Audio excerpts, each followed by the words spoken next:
Alright, guys, we are live officially for session number 18 of the Unlikely Heroes campaign, formerly known as the Sunless Citadel, though the Sunless Citadel has technically, for all intents and purposes, been completed, regardless of how they went about doing that. So we are in session 18. We are picking up where we left off last week, which we'll do a quick recap in just a moment to show you guys exactly what's going on. If you're interested in seeing character stats or character sheets in general, just click on the links that pop up. There's scrolling links that will pop up that will take you to all of the characters' character sheets. You can see all the nitty-gritty specifics if you're into that. If not, that's okay too. Final note, yes, I was just thinking I only had 2 notes. So final note is that I do not pay attention to stream chat when I am DMing. I try to give these guys 100% of my attention, so just bear with me. If I do not respond to you, that's just because I'm not paying attention to it right now. I try to go back and watch the commentary. You can always jump in our Discord if you're interested to ask a question. And there's, oh boy, I couldn't even dodge the sausage, and apparently an angry shaking Joe Biden. Alright. Anyways, I don't pay attention to chat. Leave me a message in Discord, shoot me a message on any social media platform, wherever, and yeah, we'll dive into it. Here we go.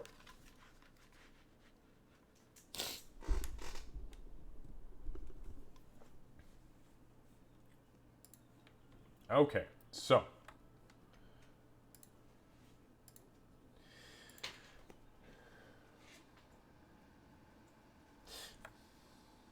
you guys hear me all right? Yeah. Sorry, Yeah, I can hear you. my audio is just, I heard like a pop in my right ear, not like in my ear, but like in my speaker, and then everything got muffled for a second. Okay, we're good. Okay, very quick recap. So last session was awesome. It was 100% roleplay. I still do feel bad that Boo Boo slept literally through the whole thing. I mean, not Boo Boo himself, but Bofer slept through the whole thing. But I mean, I suppose at the end of the day, he knew what he was getting himself into, as he said, give me the stuff that makes me do the thing. And then he drank the stuff that made him do the thing, and then he did the thing that the stuff made him do. So I guess you technically got what you wanted. Good sleep is good for somebody with multiple levels of exhaustion. So you guys got to Middleton, brought Bofer to a temple of Palor in Middleton. The priest checked him out, and they were like, "Oh yeah, he's not doing good. He is fucked up. Like, how did you all walk here? Your organs and bones are shattered to pieces. You are literally on death's door. What is happening?" And you guys were like, "Oh yeah, we are in really bad shape, aren't we?" So the priests managed to patch you guys back up so you wouldn't, die. And then they dove into the being that was Bofer, and they were able to discern that there was definitely something wrong with him, but it might take some time. Bofer said, "You guys get the hell out of here, go to the tavern for a little while, I got this, let me just hang out with the priest." So the priest did some digging with spells, and he said, "Yeah, there's something about you. There is a presence that is lingering about you that is definitely undead in nature, but I don't know what it is. I'm gonna hit the internal library, and see if I can figure anything else out." And that's when Bofer said, "Okay, well, give me something to sleep." And he's like, "You know what? I got you." And then he gave him this potion, or this poultice, that put him into this deep sleep, no nightmares, no dreams, but no nightmares, and a true good-bodied sleep. So he took off and started doing his historian thing. Then everybody else went to the tavern, and they hung out, and they were drinking and eating, and they got some rooms. And then all of a sudden, Meepo dropped a bombshell and was like, I thought I was ready for the surface, but I don't know what the fuck has happened in the last 24 hours that I've been up here. I think I need to do some soul searching. I'm going to go ahead and bow out." And everyone was like, "Wow, that's really sad, because we love you, Meepo, but we totally get it, because the surface sucks." And I mean, when you really put things into perspective, even with you Dryle down below, you still had it pretty good down there compared to up here. So it was shortly after that a random man entered the tavern, kind of a broody looking, very clearly fallen Azamar, which, even though he's very, very handsome in his dark, shadowy ways, He definitely gave this aura of unsettling mystery. He spoke to the barkeep real quick, took off to the back of the room where the other musicians were, and they struck up a set of music, and he played his drum. He had this, like, crazy looking war drum that he was playing as a tavern piece, or as a tavern instrument, which is very, very odd, but it sounded great. Afterwards, and with some magical fancy footwork, he approached the group and he handed something, a small folded piece of parchment to Doc, and said, "This is for you." And then had a conversation with some of the patrons that he'd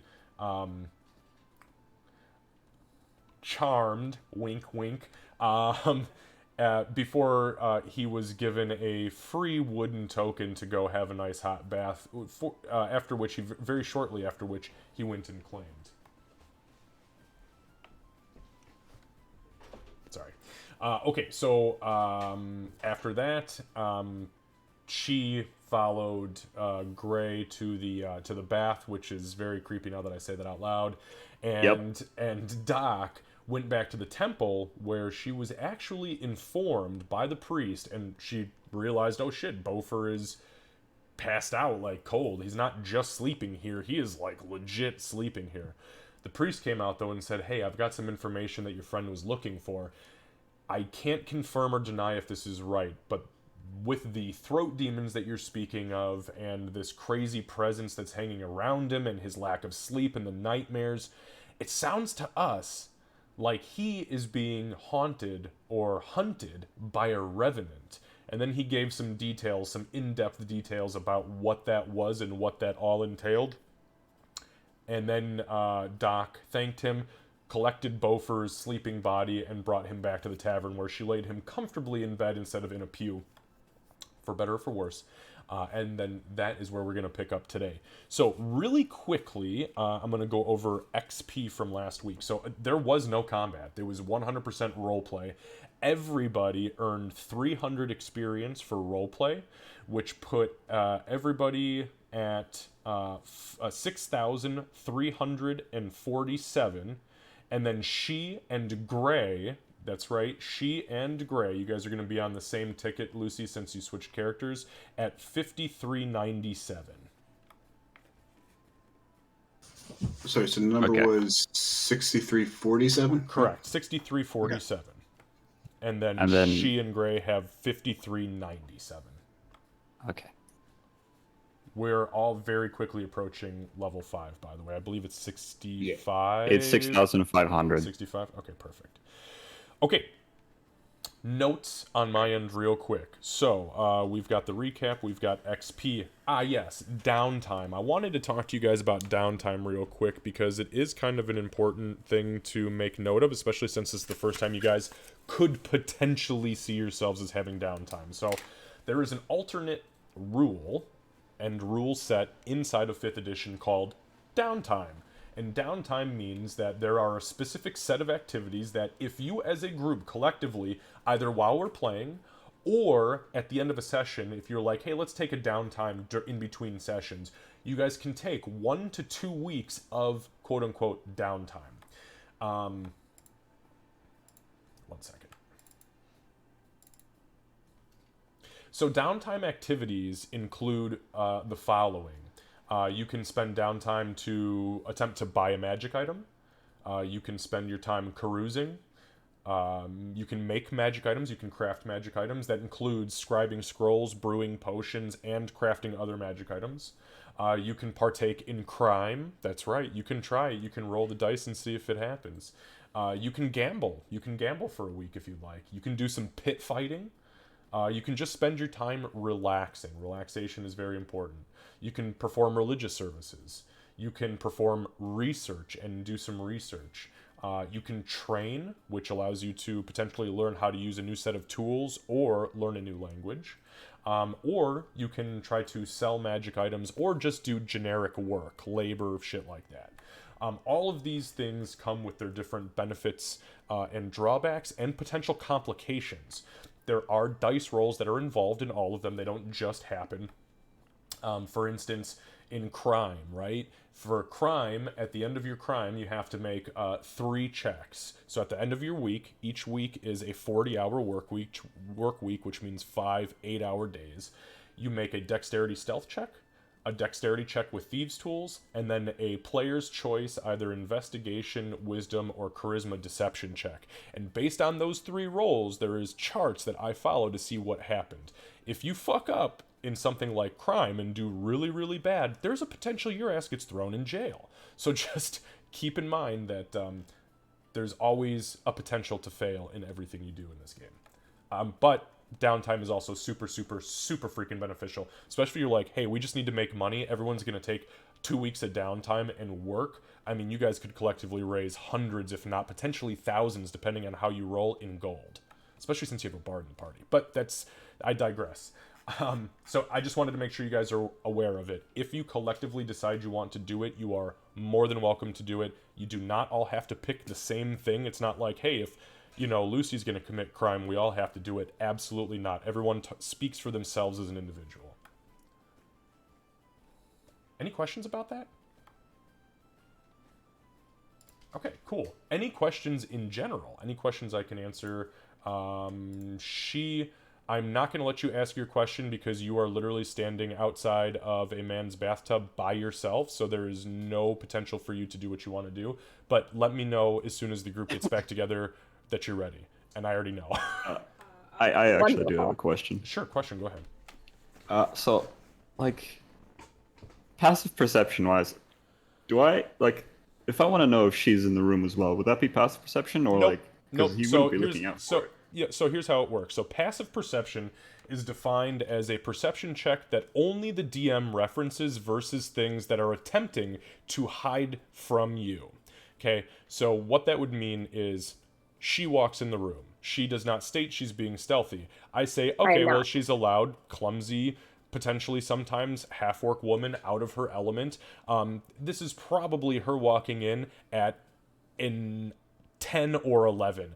Your passive perception is very, very high, which I do have written here, but I won't say it out loud for the sake of your anonymity. What I do then as the DM is I roll a perception check with your perception modifier. If you beat, so the passive perception just allows you a free chance to notice something without you, the player, having to say, I want to perform a perception check. Okay. Does that make sense? So you, with a stupid high perception, if anything is ever concealed via perception, and your passive beats that actual check, then I make a roll with your +4, and if it beats it, you automatically notice it. I will stop you and go, Lucy, you notice X, Y, or Z. And I will do that for everybody, just so you guys know. I've got this handy dandy little cheat sheet here with everybody's. I'll actually tell you guys exactly what I have here. I have all of your passive perceptions written down with what your perception bonus to roll is, in case you do see something.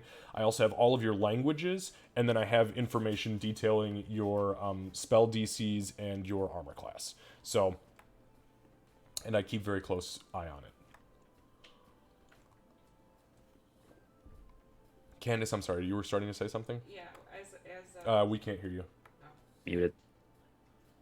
As Doc walked by, she said to Ree, she said that we're going to have to take watches. And then Ree was like, oh shit. Oh, no, I'm sorry. Does anybody have questions before we start? We haven't actually started yet. So. I just wanted to make sure I mentioned that because I heard the recap and I wanted to make sure you knew who was on alert and who wasn't, just in case. Oh, yeah, we haven't even gotten to the part where you guys are sleeping yet. There's still all sorts of shit going on, so. Okay, any other questions or any clarifications that I can give? Nope. Okay. Then what we will do is... Wow. Okay, sorry. We played D&D on Friday with another group, and I was not DMing, so my camera shifted, and it just threw me for a fucking loop while I was sitting next to my dummy account. Okay, anyways, we will go ahead and pick up there then. You guys have just all collectively gotten here, meaning into the tavern or the tavern rooms. I have said, for the sake of brevity and for Lucy and myself not having to play 2 characters, Meepo has already said you know what, I'm going to enjoy this last night that I've got here, and he's already gone and crashed on his bed. Thank you. So he is out. Oh, well, he's asleep. He's not out, but... okay, so then we've got... let's see here. We've got... Bofer is still unconscious, but tucked nicely into bed. Doc, where do you put his weapons and armor? Because he definitely had to disrobe in order to get... Well, to get his ribs pushed back into place before the healing. Like where am I putting it in the room? Yes. Probably just in the corner where I'm standing.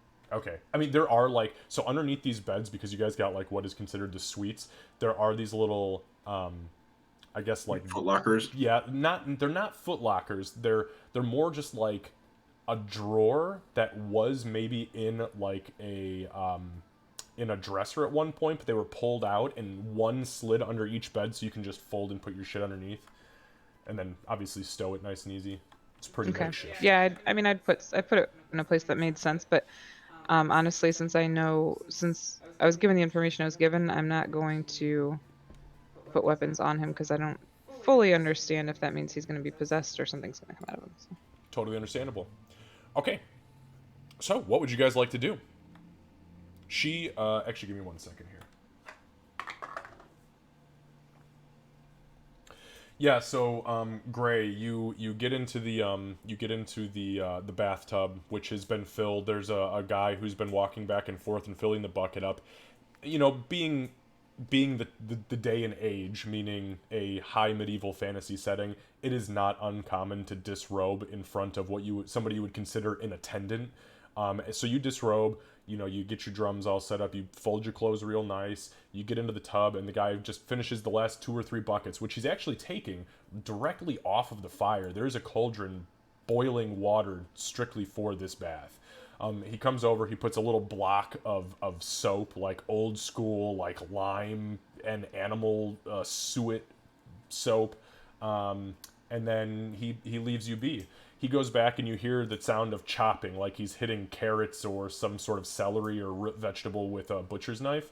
And then you hear the very audible sound of the curtain entering this room, the one that you came through, shift, and you hear a very quiet, not in an attempt to get your attention, but almost a point of nervousness as you feel a presence enter the room that was not the attendant, as he's very clearly somewhere in this direction. Yeah. Okay. So, and the attendant is... What race is the attendant, if you don't mind me asking? He's a human. Okay. Middle-aged human man. He's got this gorgeous, like, fiery orange hair pulled back into kind of like a man bun, but on the sides, he's just starting to get that silvery gray streak. It also looks like he has a beard from my perspective, but I'm not wearing my glasses. He does have a beard, yes. Okay, so he doesn't know who it is just yet. But like this wall here, I'm imagining that he's laying like obviously in the bath with his head against one side. So can he like? Is the wall just slightly movable? I mean the wall, like the edge of it. Ooh. Oh, you mean like to pull it to one side? I mean, you'd have to get out of the tub to move it. It's pretty heavy so that the wind doesn't blow it over. It's not like one of those thin Japanese paper ones. It's like heavy. It's like 3 oak doors hinged together in the centers. Uh-oh, we lost Kevin. Oh, here we go. Okay. Sorry, I'm still here. I'm on Discord, but yeah, my son decided to run behind the camera button. Decided the whole world didn't need to see that. That's totally cool. Ours do it too, so. All right. Okay. Sorry, Lucy, go ahead. I think since it's probably the wall is covering, looks like it's covering the entire bath. It is, yeah. He'll probably at the moment. It's meant for privacy. I mean. Yeah. He'll probably think it's one of the attendants and just keep laying there. Okay. Besides, he doesn't really care if anyone sees him. That's fair. Okay, so what is everyone he will say this just for fun because he is a cautious person. He will say, "It is free to look as well as the songs, as well as listen to the music. Though any extra will cost you.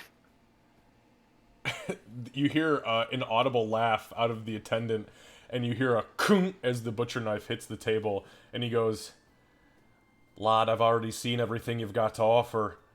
I like what I see, but I definitely wouldn't pay for it, so I'm glad it's free." You hear the knife come back out and chomp, chomp, chomp, chomp, chomp. Thank you. And then he'll just keep relaxing. Okay, she is going to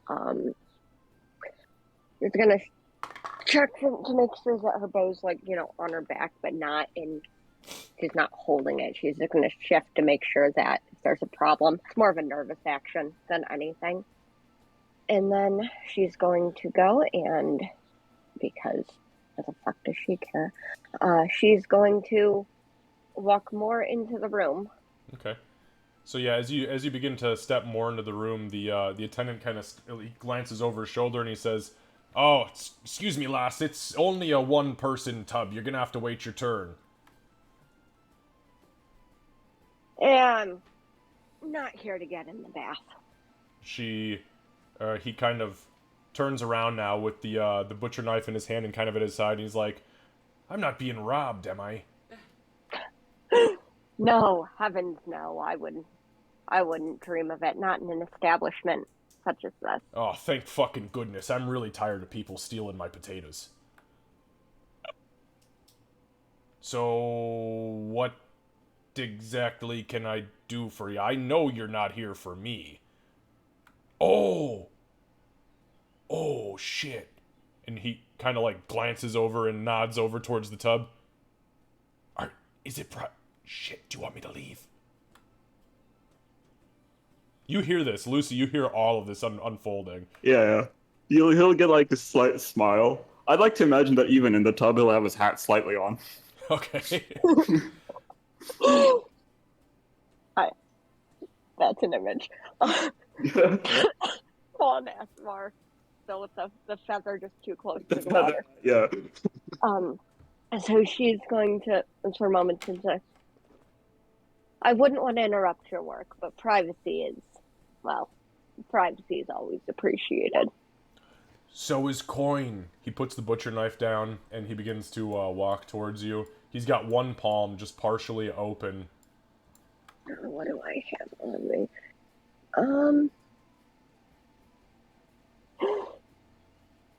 I'll tell you what, I didn't bring my my purse into the bath, but He says, "How about that scimitar?" And he kind of points down to your side. "I'll give you the whole evening." At this point, I guess Gray will laugh out loud, reach into like his clothes will probably be like here, because he wouldn't want them too far. He'll take out like a silver coin and toss it over. Kind of gets flipped over and it tings off the floor, and he looks down and he goes, "Well, that's a night and a half's wages. Y'all enjoy yourself." And he snatches the coin and he says, "Oh, would you look at that? Time to go fetch my potatoes, I think is what we got." He just walks out the back door. Yep. She would have, the second he would have mentioned the scimitar, she would have gone from trying to be vaguely casual to her pissed off, what the fuck did you just say? So that silver coin was well timed. Yeah, that's gonna get you in trouble. Didn't really need to get into a fight over some fucking potatoes. I mean, that's true, but you didn't not need to fight over potatoes. This is also true. All right. So, so there you guys are, alone. She is going to go further back and kind of lean against this wall, partially because she's still in a fuck ton of pain, and partially because then she's being not threatening. And I think I'll be able to see then. You can see, his feet kind of poking over the side of the tub ever so slightly. That's about as much as would come out of there. Unless he's sitting with his feet underneath, but even then you'd see his knees popping out. So just enough. It's the feet. Just enough. Yep, that's fine. Uh-oh, am I going to have to go in there, really?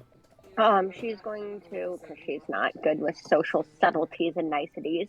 He wants what? She's going to... she's going to switch, of course, to Orcish and say... It's going to be a bad night for them. Mogu Mogu or character,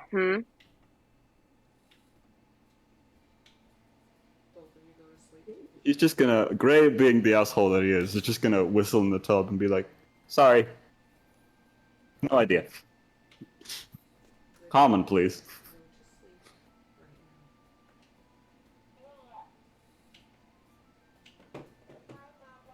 If you prefer, and she'll say that in common. I would be very interested in having a conversation with you. Would you rather I talk now or wait till you're done? Whenever you feel like it. If you want to enjoy the show, it's up to you.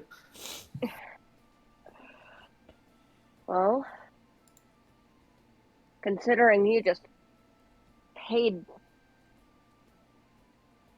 she's going to use a derogatory orcish term for human.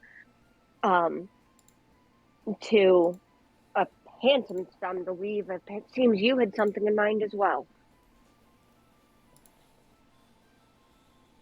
No, but I know you're kind.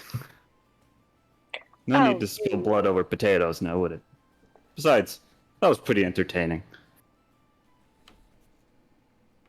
Fair. Were you the one watching? I'm always watching.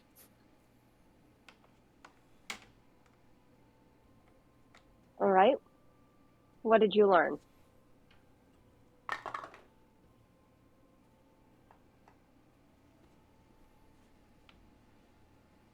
I learn things every now and then. What exactly do you want to know?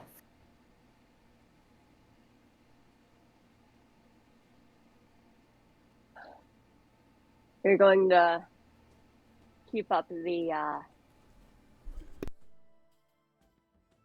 feathery pretenses here too. The character, I have no idea what you're talking about. Like, yeah, he is gonna keep up the pretenses, but like, I don't know what you're asking. Oh no, she's literally just calling you out on being bard-like. Oh. Yeah. A performer stays a performer, even while nude.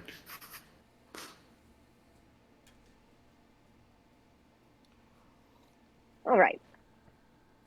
I don't want to take up too much of your time.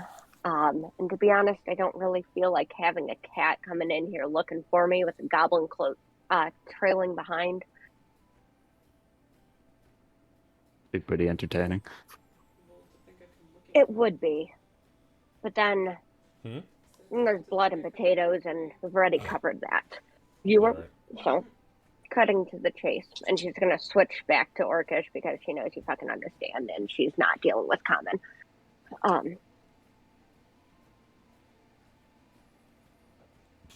You were watching. You know more than you let on. You had some sort of interaction with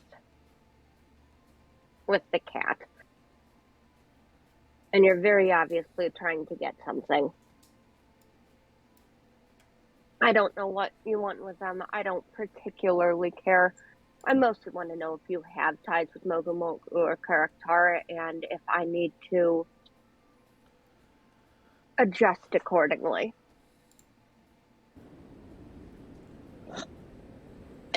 Jeez, okay, hi.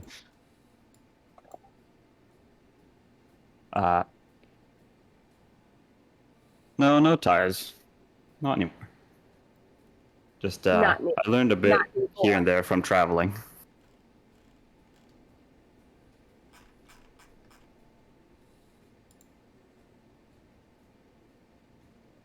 Well, I would wager a guess that I'm not the one of interest here.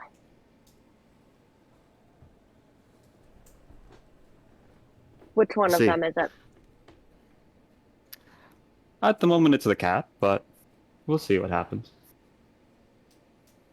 Well, she thinks she's a slaver. All right.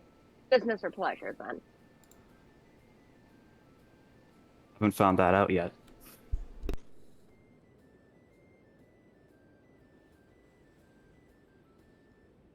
We'll see how much I learn. As for now, I'd like to take my bath in peace, if you don't mind. Your goblin was very generous in giving me. Very generous.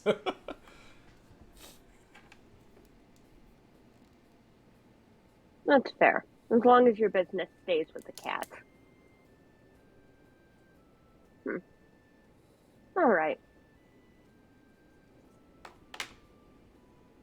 See you later, Broody. And I'm going to go, and apparently I'm just going to find my room near. Now I should check on fucking. My Beaufort got brought back in. I'm gonna leave, and I'm going to pop my head in to the room of insanity. Okay. Give me one the moment. Room of throat demons. As she is stepping out of the room, you hear the cloth kind of ruffle to the side, and Gray, for probably 4 or 5 seconds, there is an overwhelming scent of rot that hits your nose. It's fresh rot. I guess you would call it like sweet rot. I hope that nobody ever has to smell rot, but if you do, the first like scent that happens is almost like a sweetness and a horrible, horrible staleness that follows it. And it wafts up like literally almost out of your bath water, and then hangs in the air for about 4 or 5 seconds and then fades. It's almost nauseating. Concerning. Hope you'll never have to smell that. It's terrible. At that point, I think his mouth would be ruined, so you want to like hurry out. Okay, all right, sounds good. While that was all going down, Ree and Doc, you've just brought Beaufort in, set him down, put his gear in the little thing underneath his bed, slid it under, and Q-scene. Yeah, so he, okay, so I talked to the priest, and I don't think they wanted to keep him there because he's kind of a danger. You know the throat demon? Wait, so you brought him here? He's gonna be less of a danger here? Well, with us, I don't want him to kill a bunch of priests. I guess, but you can take him. Gonna kill a bunch of really nice bar people. No, he won't get through you. But so I guess he's kind of haunted, yeah. And it's being haunted by a throat demon. Yeah, it's kind of like a throat demon, but I think it's worse than that. Hey, actually, can I interject real quickly? Yeah. I apologize. I forgot to mention it when we went over the recap from last time. Just so you guys know, it is still Friday, the 6th of Mugem, but it is 11 p.m. So we went. It was 9:30 when we played last week, and it went to about 11 p.m. So just so we're all on the same page. Sorry, go ahead. So yeah, this throat demon, I guess, is called a Revenant, and it can be a bit of a problem. It kind of runs on revenge. So, why is he being revenanted? Well, revenged? Based on the creepy message his throat demon delivered, I would say that it's probably from... Oh, right, I heard that, actually. Yeah, from being left in the fire. Whether or not, I mean, obviously Beaufort didn't want to do that. That's very clear based on his constant drinking and regret. But what's done is done, and now we have a Revenant. So if he doesn't kill himself, then the spooky ghost thing will kill him? So from what I understand, there is a ritual that can be done to force it to manifest, and then we can fight it. And otherwise it has 1 year to exact its revenge before it dissipates into the ether. But it won't stop until it has killed its adversary. So it's either going to be a year of fighting this thing off until it disappears, or we figure out how to do this ritual and force it. I don't do the magic. Neither do I. I mean, I can hit things. I don't think I can hit a ghost. So, and I don't know, I know he did say also it'll be a really tough fight. It's not going to be an easy fight whenever it does manifest. Also, just to be clear, that priest did specify that typically vengeance is sought out. I mean, vengeance can be sought out in many forms, but he had mentioned that revenants typically seek vengeance out on somebody who wronged them by killing them, and their vengeance is typically to kill said person. Yeah. So if it has not succeeded in killing said person, it very well may come back again and try to do it again until it kills the person. If it is a standard, that's what it wants to do. Who knows? It could want to burn him with a brand because she died in fire. It could have. Right. It could want to hang him from a tree. You don't know that unless you converse with it, obviously. But right. And so yeah. So I mean, and I don't know if it'll just stop after a year or if it's gonna keep happening. But I do know that it works on revenge. So, the ritual of the Revenant. I think, am I remembering correctly, Kevin, that he said he was trying to figure out how to create the spell? It wasn't a matter of him trying to figure out how to create the spell. It was him digging deeper into the archives to find the actual ritual paperwork on how to do it. Yeah, okay, so and even at that point, he had mentioned that it was just all he was capable of doing is performing it, and then whoever the Revenant is, meaning in spirit, he could conjure that thing and then say, okay, here you go. And he did suggest going to Helmcar because there's a high priest in Helmcar named Durgar Battlehammer that might be able to help us, so... Where's Helmcar? Helmcar, how far away is that? North. It's up north. It's like that's in the mountains, right? Like, yes, that's that place at the very north. Here you go. That's it's a dwarven capital city.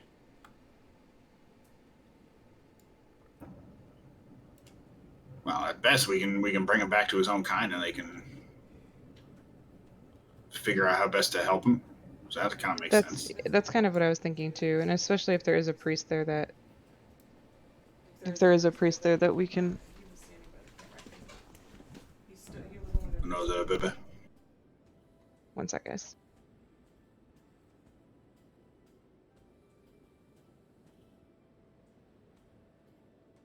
One sec, guys.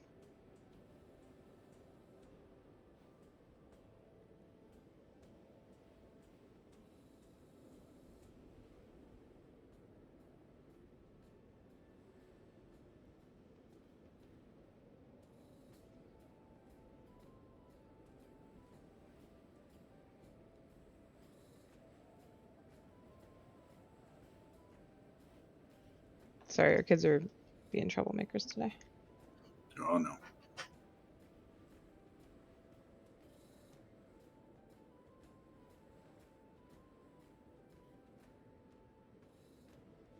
I feel so mean, Candace, just being like, "Oh, you're here for the cat, not for the kobold. Okay, you're good. Like, do I need to stay out of your way? Like."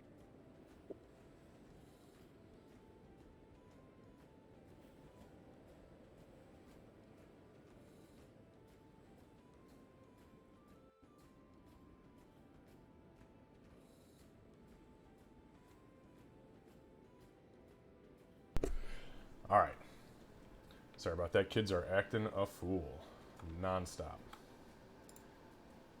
Okay. So,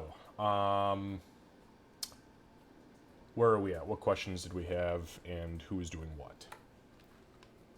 I just shared what I knew about the Revenant. Talking about Helmcar.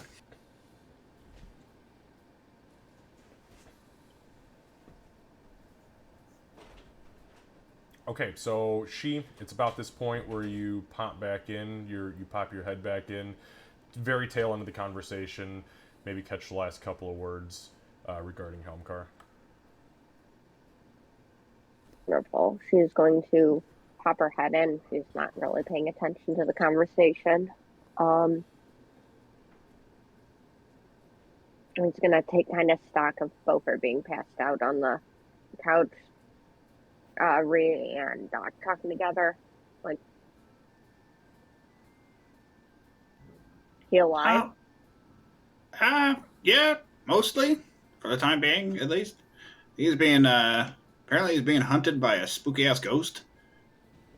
And throat demons are making him say weird shit. and something about Helmcar, bring him back to the dwarves, and get rid of his throat demon. Oh, and we gotta fight a spooky ass ghost if we want to stop this from happening, or put him in a hole for about a year, and the ghost will just kind of die again. Now, when you say put him in a hole for about a year, are we just killing him?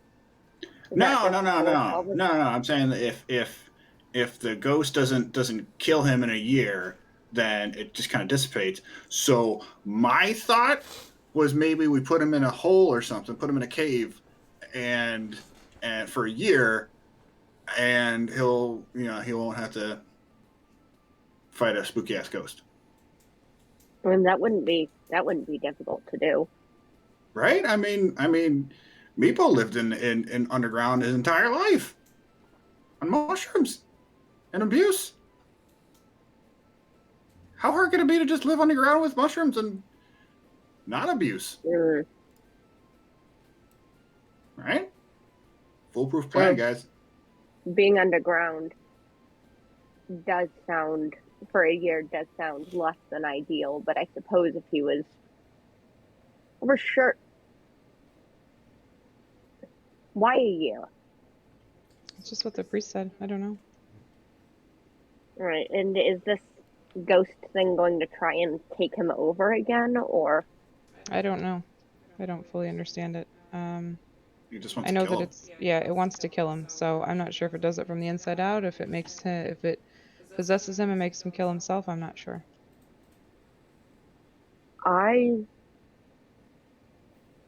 This is going to sound very strange. Stranger than a throat demon? Yes. I don't know how. I don't know, it's a strange feeling. I might be able to help if it comes for him like it did before. How? Elaborate. No, I had this thought when it was there before. I don't know how to explain it. Just he's got his dwarf god. That connection there, that should be able to help keep him safe, and I think I might be able to remind him of that.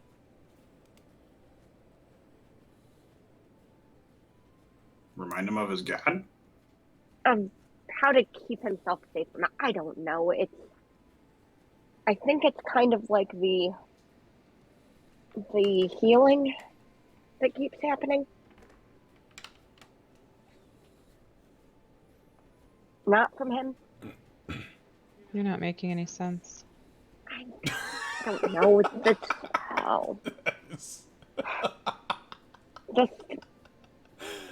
I don't know. If the thing shows up again, I can probably buy him a little bit of time. Absolutely accurate. I think it's all fairy. I don't know. Well, at this point, I know there's a ritual that can be done to force it to come out and manifest so we can fight it, or we can go to Helmcar and speak with the Master in Helmcar, High Priest Durgar Battlehammer. Is the ritual thing going to make it so we can actually hurt this ghost? I believe so. It makes it manifest. Manifest means show up.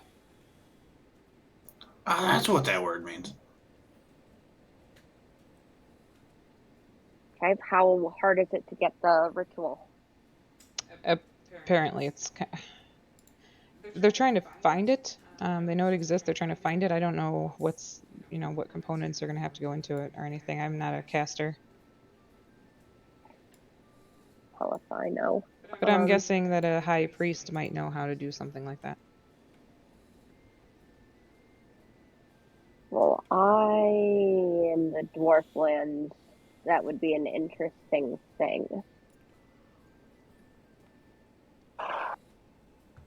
You anywhere is kind of an interesting thing. Not wrong. Yeah, that's fair.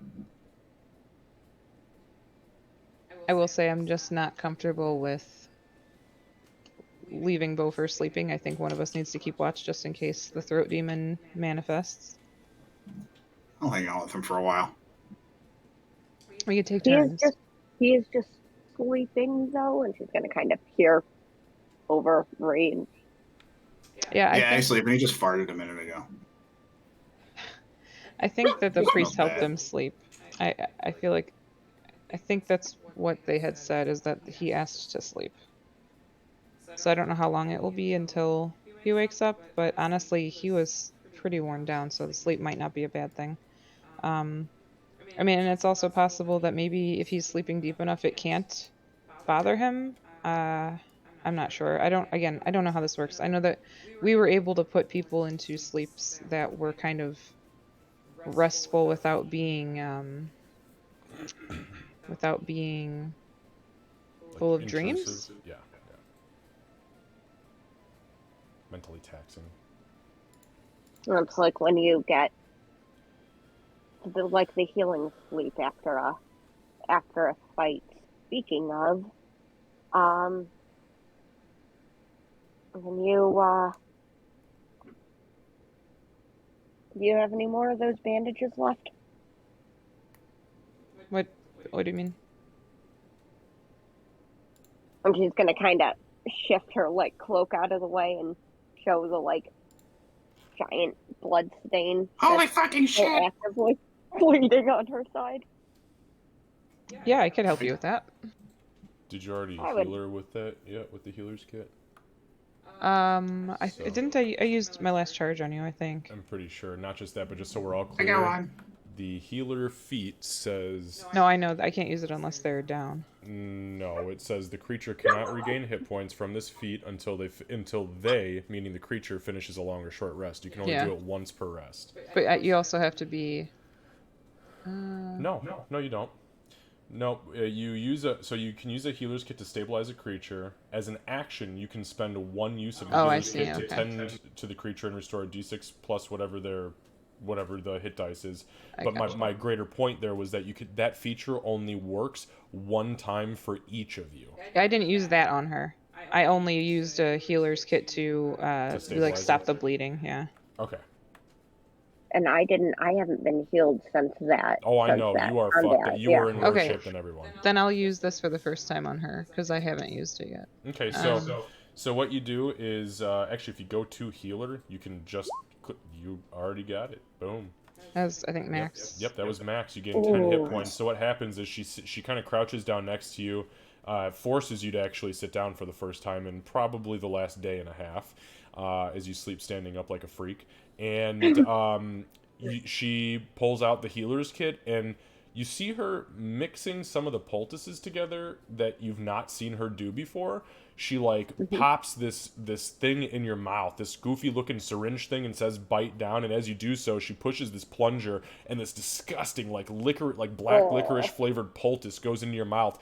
But as that happens, she's almost doing CPR on you as you are conscious. And sure as shit, some of these wounds, the swelling goes down so much that they tighten up and seal ever so slightly.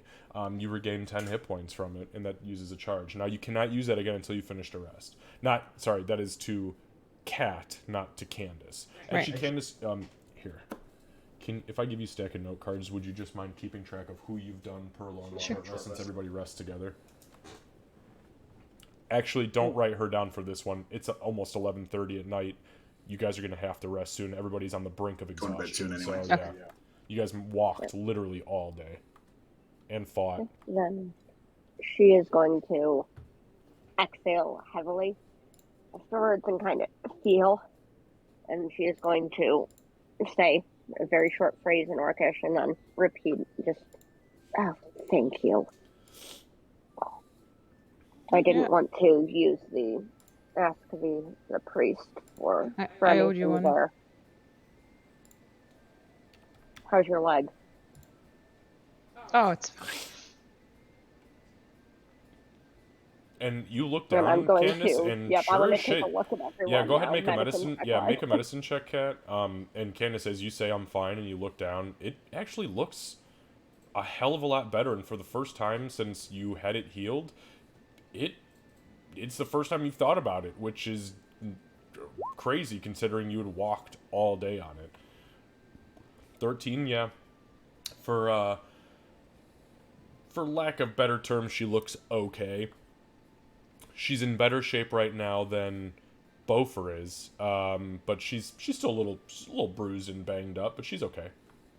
Is Beaufort still hurt looking? Compared to what he was when he got dragged in there, he is looking way better. So no, he's not looking fucked up at all. I mean, he's still wounded, but compared to where he was like literally death rattling as people were dragging him through the door, he's fine. Well, am I still looking like I'm in the worst shape out of anyone? No. Okay. Doc and Beaufort are still way worse off than you. Okay. And do you mind if I see it? If you see what? It's kind of gesturing to your leg. I mean, that's kind of weird, but if that's the kind of thing you're into, and she'll lift up her pant leg. What's left of it, at least. He's going to reach out or towards any other wounds, and she's going to drop the last heal that she has in the dock. Okay. So Which did not go well. That didn't go well, but hey, it's better than 0. So yeah, she touches the wound, and she spits out something in Orcish. You're not sure entirely what she says, but her hand glows for just a flash of a second, and Doc, you feel almost this itch, like a quickly forming scab, kind of rocket up the wound that is still there, and yeah, you gain 3 hit points.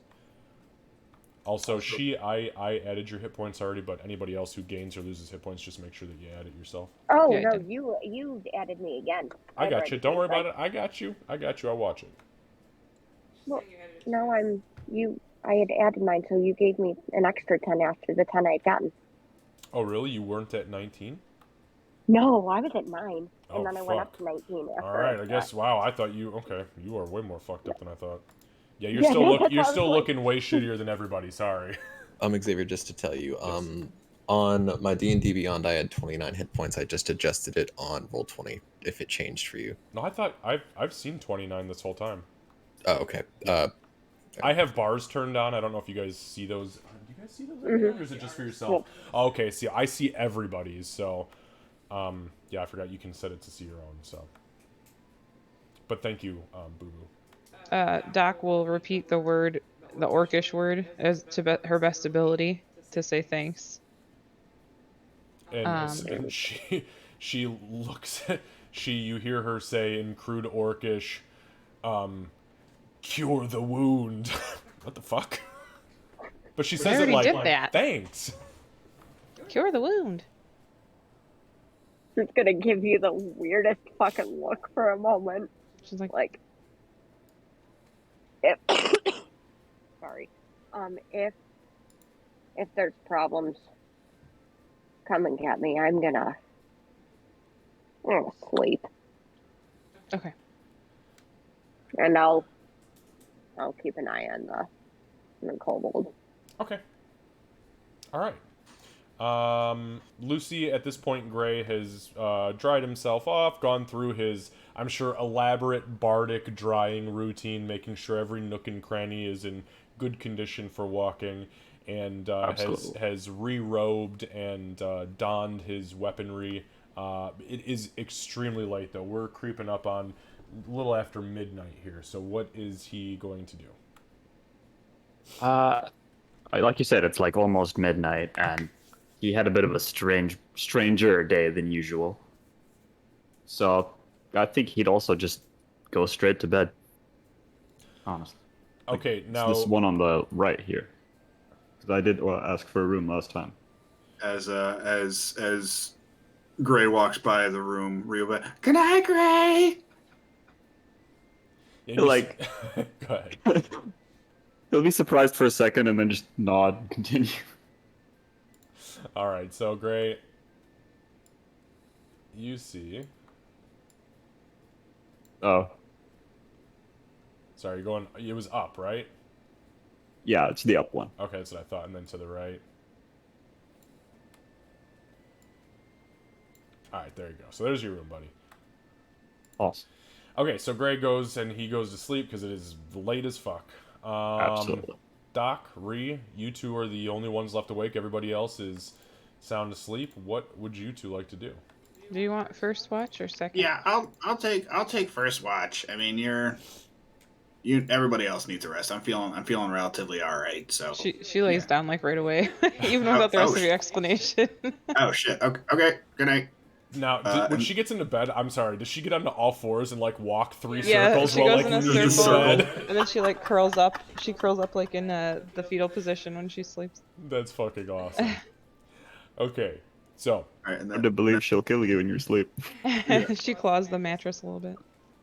Ree will is there like a footboard at the edge of this bed, or is it like a yeah, there's like literally just yeah, there is a footboard that's at the end of the bed, but it's cut out in like a half moon that sticks up just a little bit, and then below it there's the open space where the little drawer slips into. So yeah, it's an open back for you. It's gonna be kind of tough, but you can make yourself comfortable enough. Oh, Ree was just planning on just kind of like perching on the footboard. Oh, gotcha. Oh, hell Just yeah, like a easy. just like a gargoyle, just kind of like Yeah. perching, watching the door, Hell yeah, like easy. with like her morning star over her shoulder, like, "Oh, he's coming through this fucking door. No ghost is gonna come through his door. I'll fucking hit it with my mace. Kill him, fucking ghost again." Once Yeah. once I'm rested, I will relieve Ree and make sure she gets rest as well. And Ree's actually like literally whispering that to herself, like for like 2 hours or however long it takes. All right, so you all bed down for the evening, which this has been a lot of roleplay for one day's worth of gameplay, by the way, and I'm really impressed by it. But the night begins. Ree, you perch yourself up there. Everybody is sound asleep, snoring away. Literally just fucking sawing logs.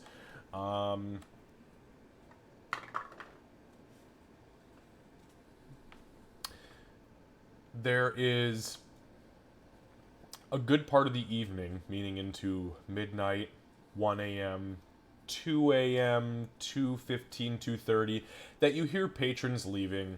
The music obviously stops playing about 1 a.m. The lights are snuffed out. Everything gets very, very quiet. Go ahead and give me a perception check, please. Ree? Law? Yes, Or Reese. okay.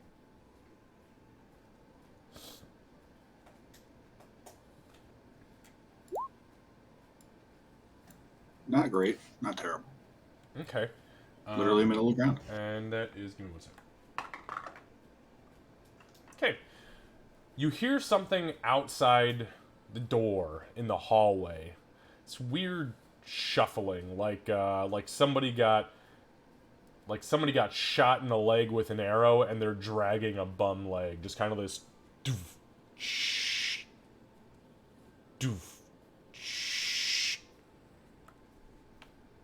I mean, I imagine I would have heard, like, I know there are other people in this hotel or this inn, so it's probably not terribly uncommon for somebody to be like shuffling by the door That is true. at this time of night. Yeah, so we would just be like, "All right, I'll fucking come in this door. I'll fucking hit you in the face with my morning star, you fucking punk ass ghost. Fuck you, ghost." All right. So, Just trying to pump herself up because she's probably scared as shit about ghost right now. understandable. Fire Absolutely ghosts. understandable. Yeah, fuck that. Oh, God. Worse than fire spiders. Are you kidding me? Oh, God. Fire ghosts. What the fuck? Oh god, no! Yeah. So, Or you it's just there'd be like a reshaped hole in the wall. If that was the case. Fuck this shit hi, out! Ray. So you hear this audible poof on your door.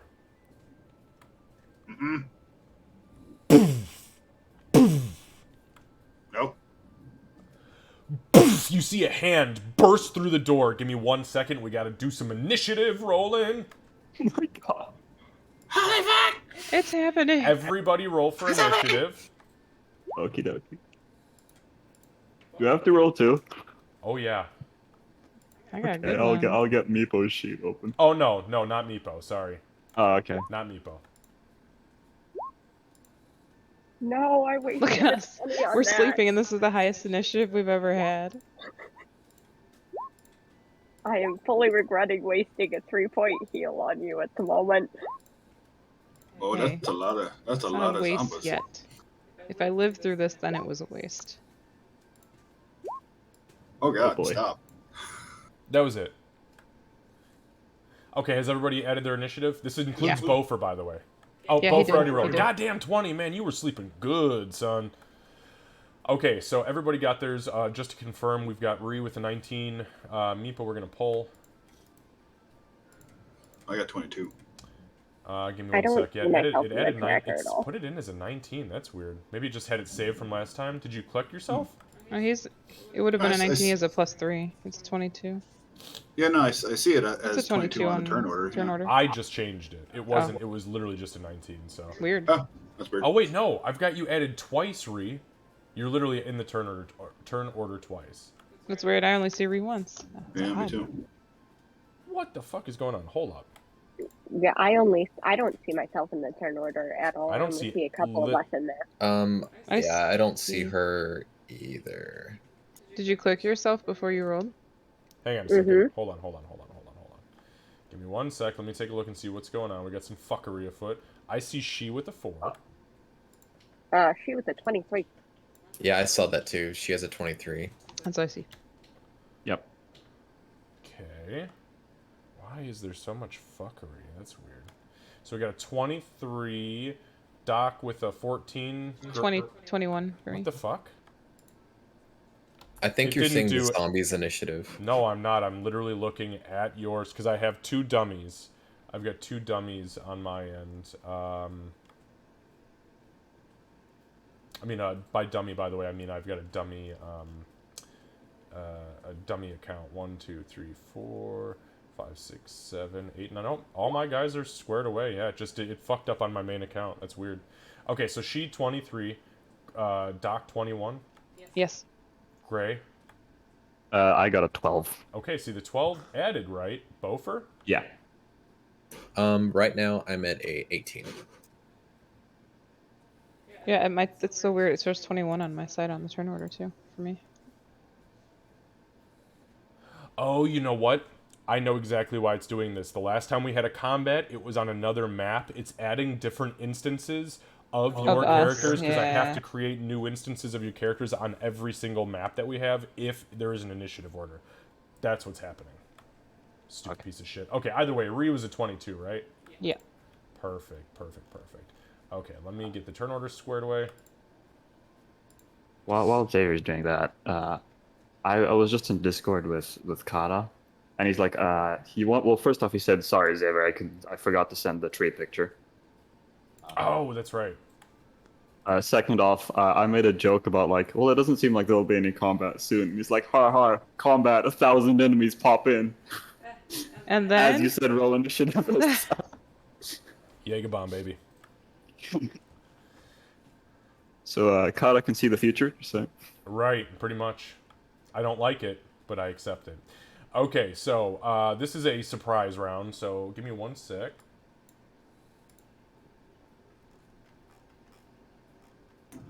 Oh, shit, sorry. Or do we... Nope, yeah, You're no, good. you're fine. I'm just getting a couple got of you, things Ree. set up here real quick. I got you. Alright. I'm turning off the damn tavern music because it is way too lively for this situation. It is some good music, though. I really enjoyed it.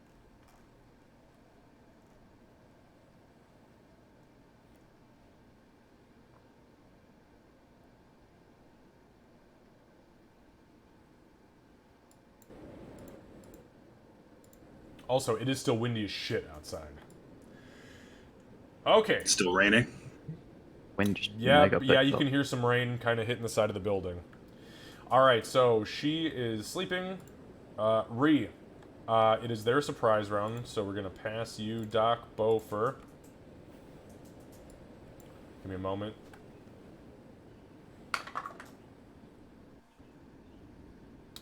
Gray, give me a perception check. Okie dokie.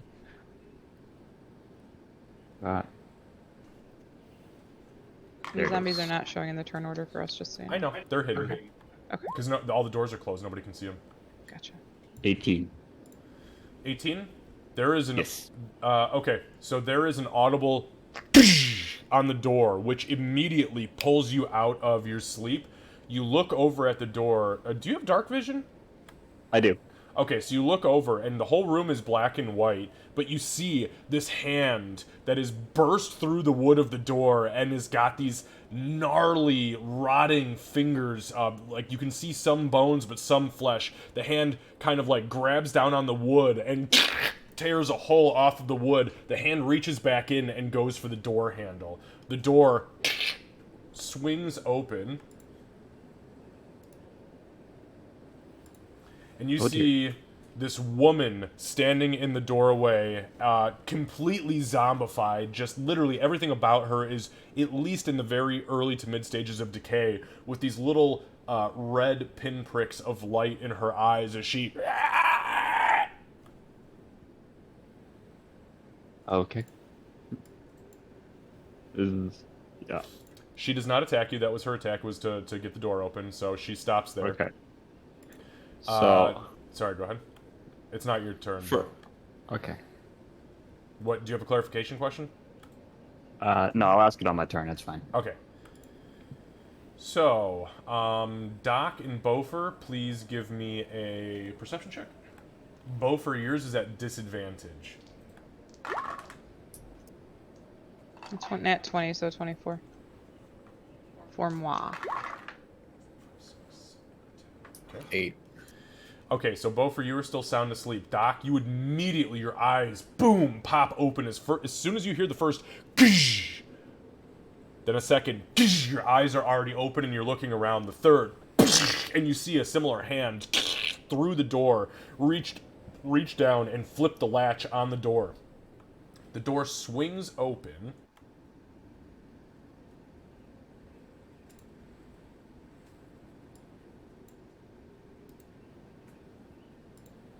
And you see in the hallway, is absolutely littered with zombies that are in the process of trying to move through your door. Give me a second.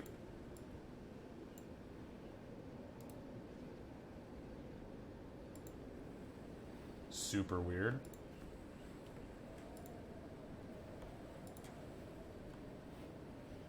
Some of these guys aren't popping up in specific instances, and I don't like it. First time I've ever seen bugs in this on this platform. Weird.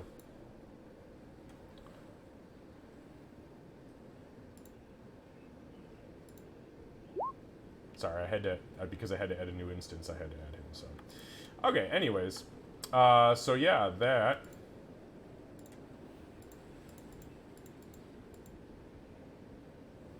All right, so.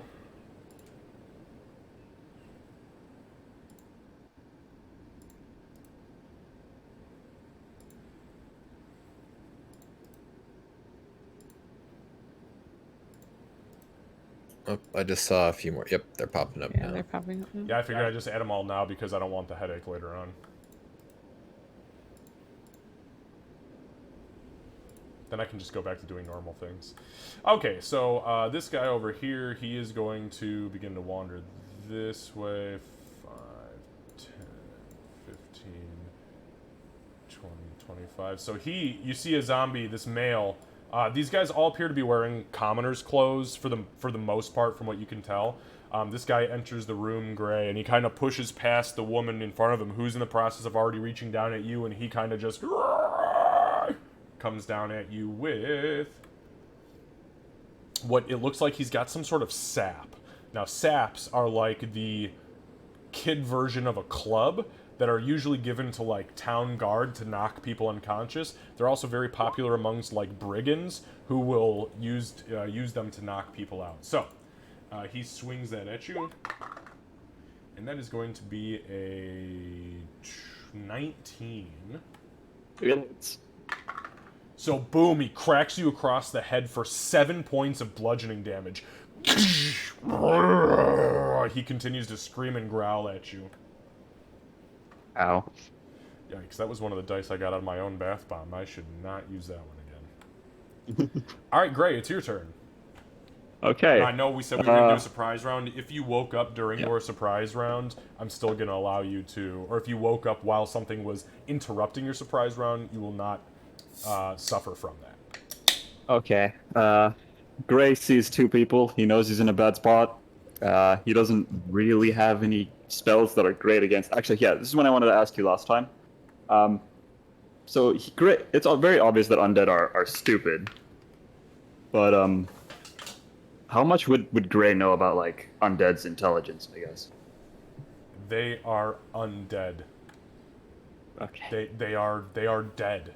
They're, for all intents and purposes, they are dead creatures that have been brought back to life and are only being held together through somebody else's will. So their intelligence is essentially, it's borderline non-existent, if not completely animalistic. What you would know, especially with your background and your specific niche of background, is very slim because the group that you've spent most of your time around has a horrific fear of the undead. And a very healthy fear of the undead. They do not fuck with undead. Yeah, we were more people. Absolutely. Living people. If they saw a zombie, that was an omen that the world is ending, and fuck no thank you. Okay, well, in that case, Gray will go, well, this has been fun. Tip his hat and disappear. I cast Invisibility on myself. Okay. And how do you do that? Well, he's probably has like his drum next to his bed, so he'll probably like snatch that up, the stick, and then the stick will be on it, so he'll slam down on the drum, and then fade out. Okay, yeah. So you do so. You smack a couple of notes on the drum, and your body just fades out of existence. And then he's gonna book it. 5, 15, 20, 25, 30. He'll go like there. Okay, give me 1 sec. We're gonna get some attacks of opportunity. Yeah. Ooh, This might hurt me a lot. 13. It hits. Oh my god. All right, let me start these up. I mismoved those armor class. Okay, 11 misses. Let me roll the first attack just to see where we're at with hit points. Oh my god, that's 7 points of bludgeoning. As it's just... Yeah, that's not great. So the one in front of you swings, it's like a weird cudgel, like a leg of a chair or something. And as you move past the final one, which is blocking the hallway... Oh, you know what? That reminds me. You can't actually pass enemies. Oh. No, you can't do that, man. You can try to shove your way past them, but you can't move through hostile squares like that. Cool. Can I take my 7 HP back then? You absolutely can, 100%. In that case, he'll just... I guess he'll move out of one's range and just kind of move to, like, this bed. Okay, then take the 7 hit points of damage back, because that was the one that would have hit you. Okay. Alright. So yeah, you jump from bed to bed, and one swings out at you, the other one tries to hit you, and they just start beating the bed. And you kind of like put yourself in the corner like, oh, what the fuck? You can feel your jaw is completely broken in one spot. Thank God you're not a singer. And you've got probably a pretty nasty bruise on your arm. All right, anything else, Gray? That's all I can. Actually, I'll touch myself and heal myself for 4 HP. Let me see if that's a bonus action. I was going to say, wait a minute. I think that's an action, isn't it? It's an ASMR thing, so it'll be racial traits. Yep. It's an action, yeah. Okay, never mind. Okay. He'll just stand in the corner. Okay. That's all I can do. All right, that brings us to the zombie in front of Ree. Ree, the zombie is standing in front of you, looks, again, early to mid stages of rot, and it's holding a short sword, swings down at you.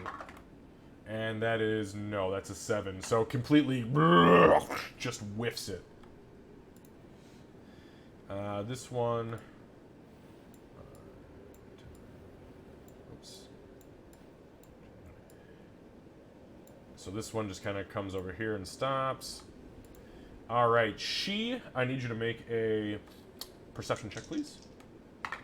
Wonderful. Hopefully I don't sleep through getting my ass killed. Oh, nat 1. I am sleeping. Not great. So there's a and a hand through the door. Door pops open. Thankfully, this zombie can only get inside, but it can't do anything else. The one behind it, or next to it, however, whose turn it currently is, enters It's the gonna be a horrible room. way to wake up. Yep, it is. I did not roll great, even though I have advantage. I rolled real bad. Actually, good point and question here. Who sleeps in their armor? And remember, if you sleep in your armor, you do have disadvantage. You have exhaustion levels the next day. So who is sleeping in their armor?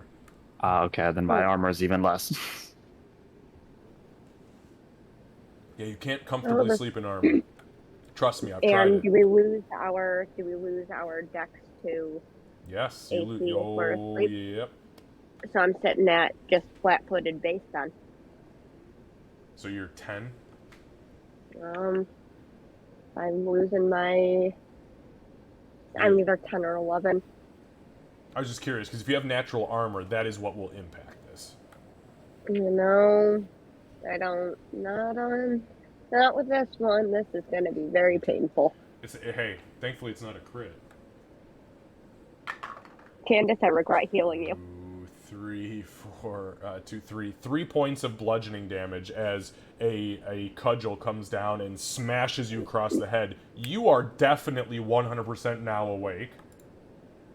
I wake up snarling something very angrily. And you see two very obviously dead, very obviously evil, necromantically conjured creatures standing in front of you, one of which is reaching for Meepa, one of which is reaching for you. Alright, next. So that one's gonna go there. This one is gonna...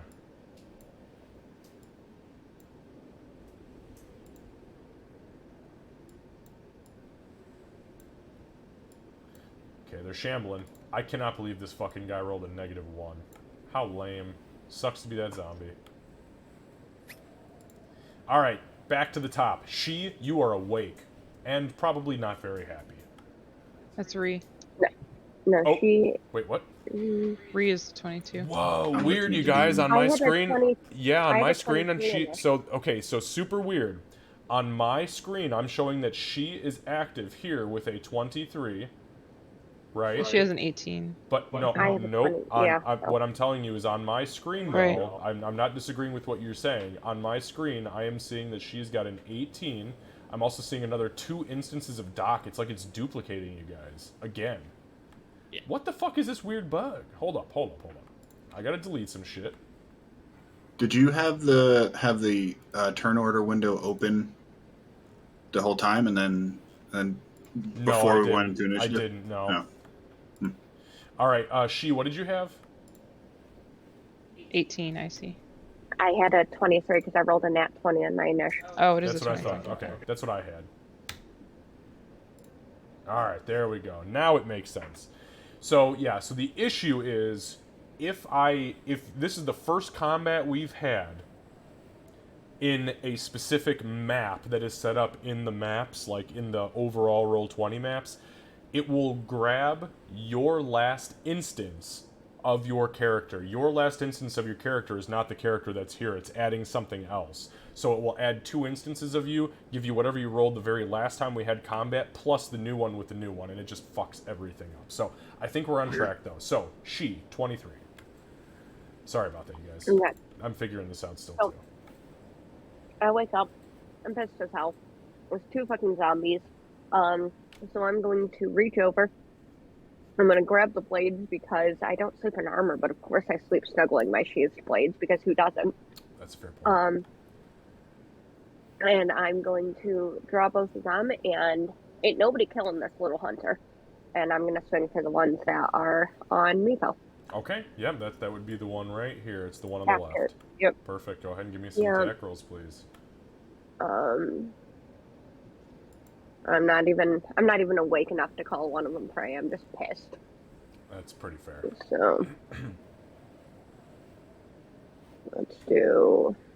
That sounds like Kat number- every time we show up to Fan Rev, and it's like 7:35 in the morning, and Nat she says, "Nah, I'm not awake." 1P. We gotta bring her That's one. coffee. Yeah, right. Yeah. That's a nat 1. This is why I love you guys. I was gonna say, man. Oh, there it is. Okay, so nat 20. All right, so we don't have. So you do get savage attacks. Okay, just want to make sure I'm understanding this. Why does it say totals 4? So I see you rolled 4 slashing plus 2. That should be 6, right? I don't know what it's So doing. what- That's Slashing is You just always slashing have the critical. weirdest fucking things that pop I up. don't. So Okay, I okay. don't know. Let me look. So if you highlight them, we can actually see what's going on here. So you rolled. Okay, you got the nat 20. The 4, which is slashing damage. The slashing critical. Okay, so that's 7. Plus 2 is 9. So if you look at the bottom, the totals are total damage plus your total critical damage, so it's 9 total. Ah. Okay. Super fucking weird that it rolls it like that just for you. I don't know. I've never seen anybody else's shit roll like this. Okay, anyways, that's neither here I don't nor know. there. Neither here nor there. Okay, yes, so you cut the shit out of it. Yeah, that's with my first swing. Yeah. You slash it so deeply across its chest, and it cuts like butter. You know that your blade is cold, and so is its flesh, but it cuts like a hot butter through a hot blade through butter. I mean, it just completely peels it off. It starts to fold back, and you see these gross, green-veined, pulsating organs underneath, keeping this thing going, completely exposed to you now. Go ahead and make your second attack. Thing's still moving. Swinging on the same one again. And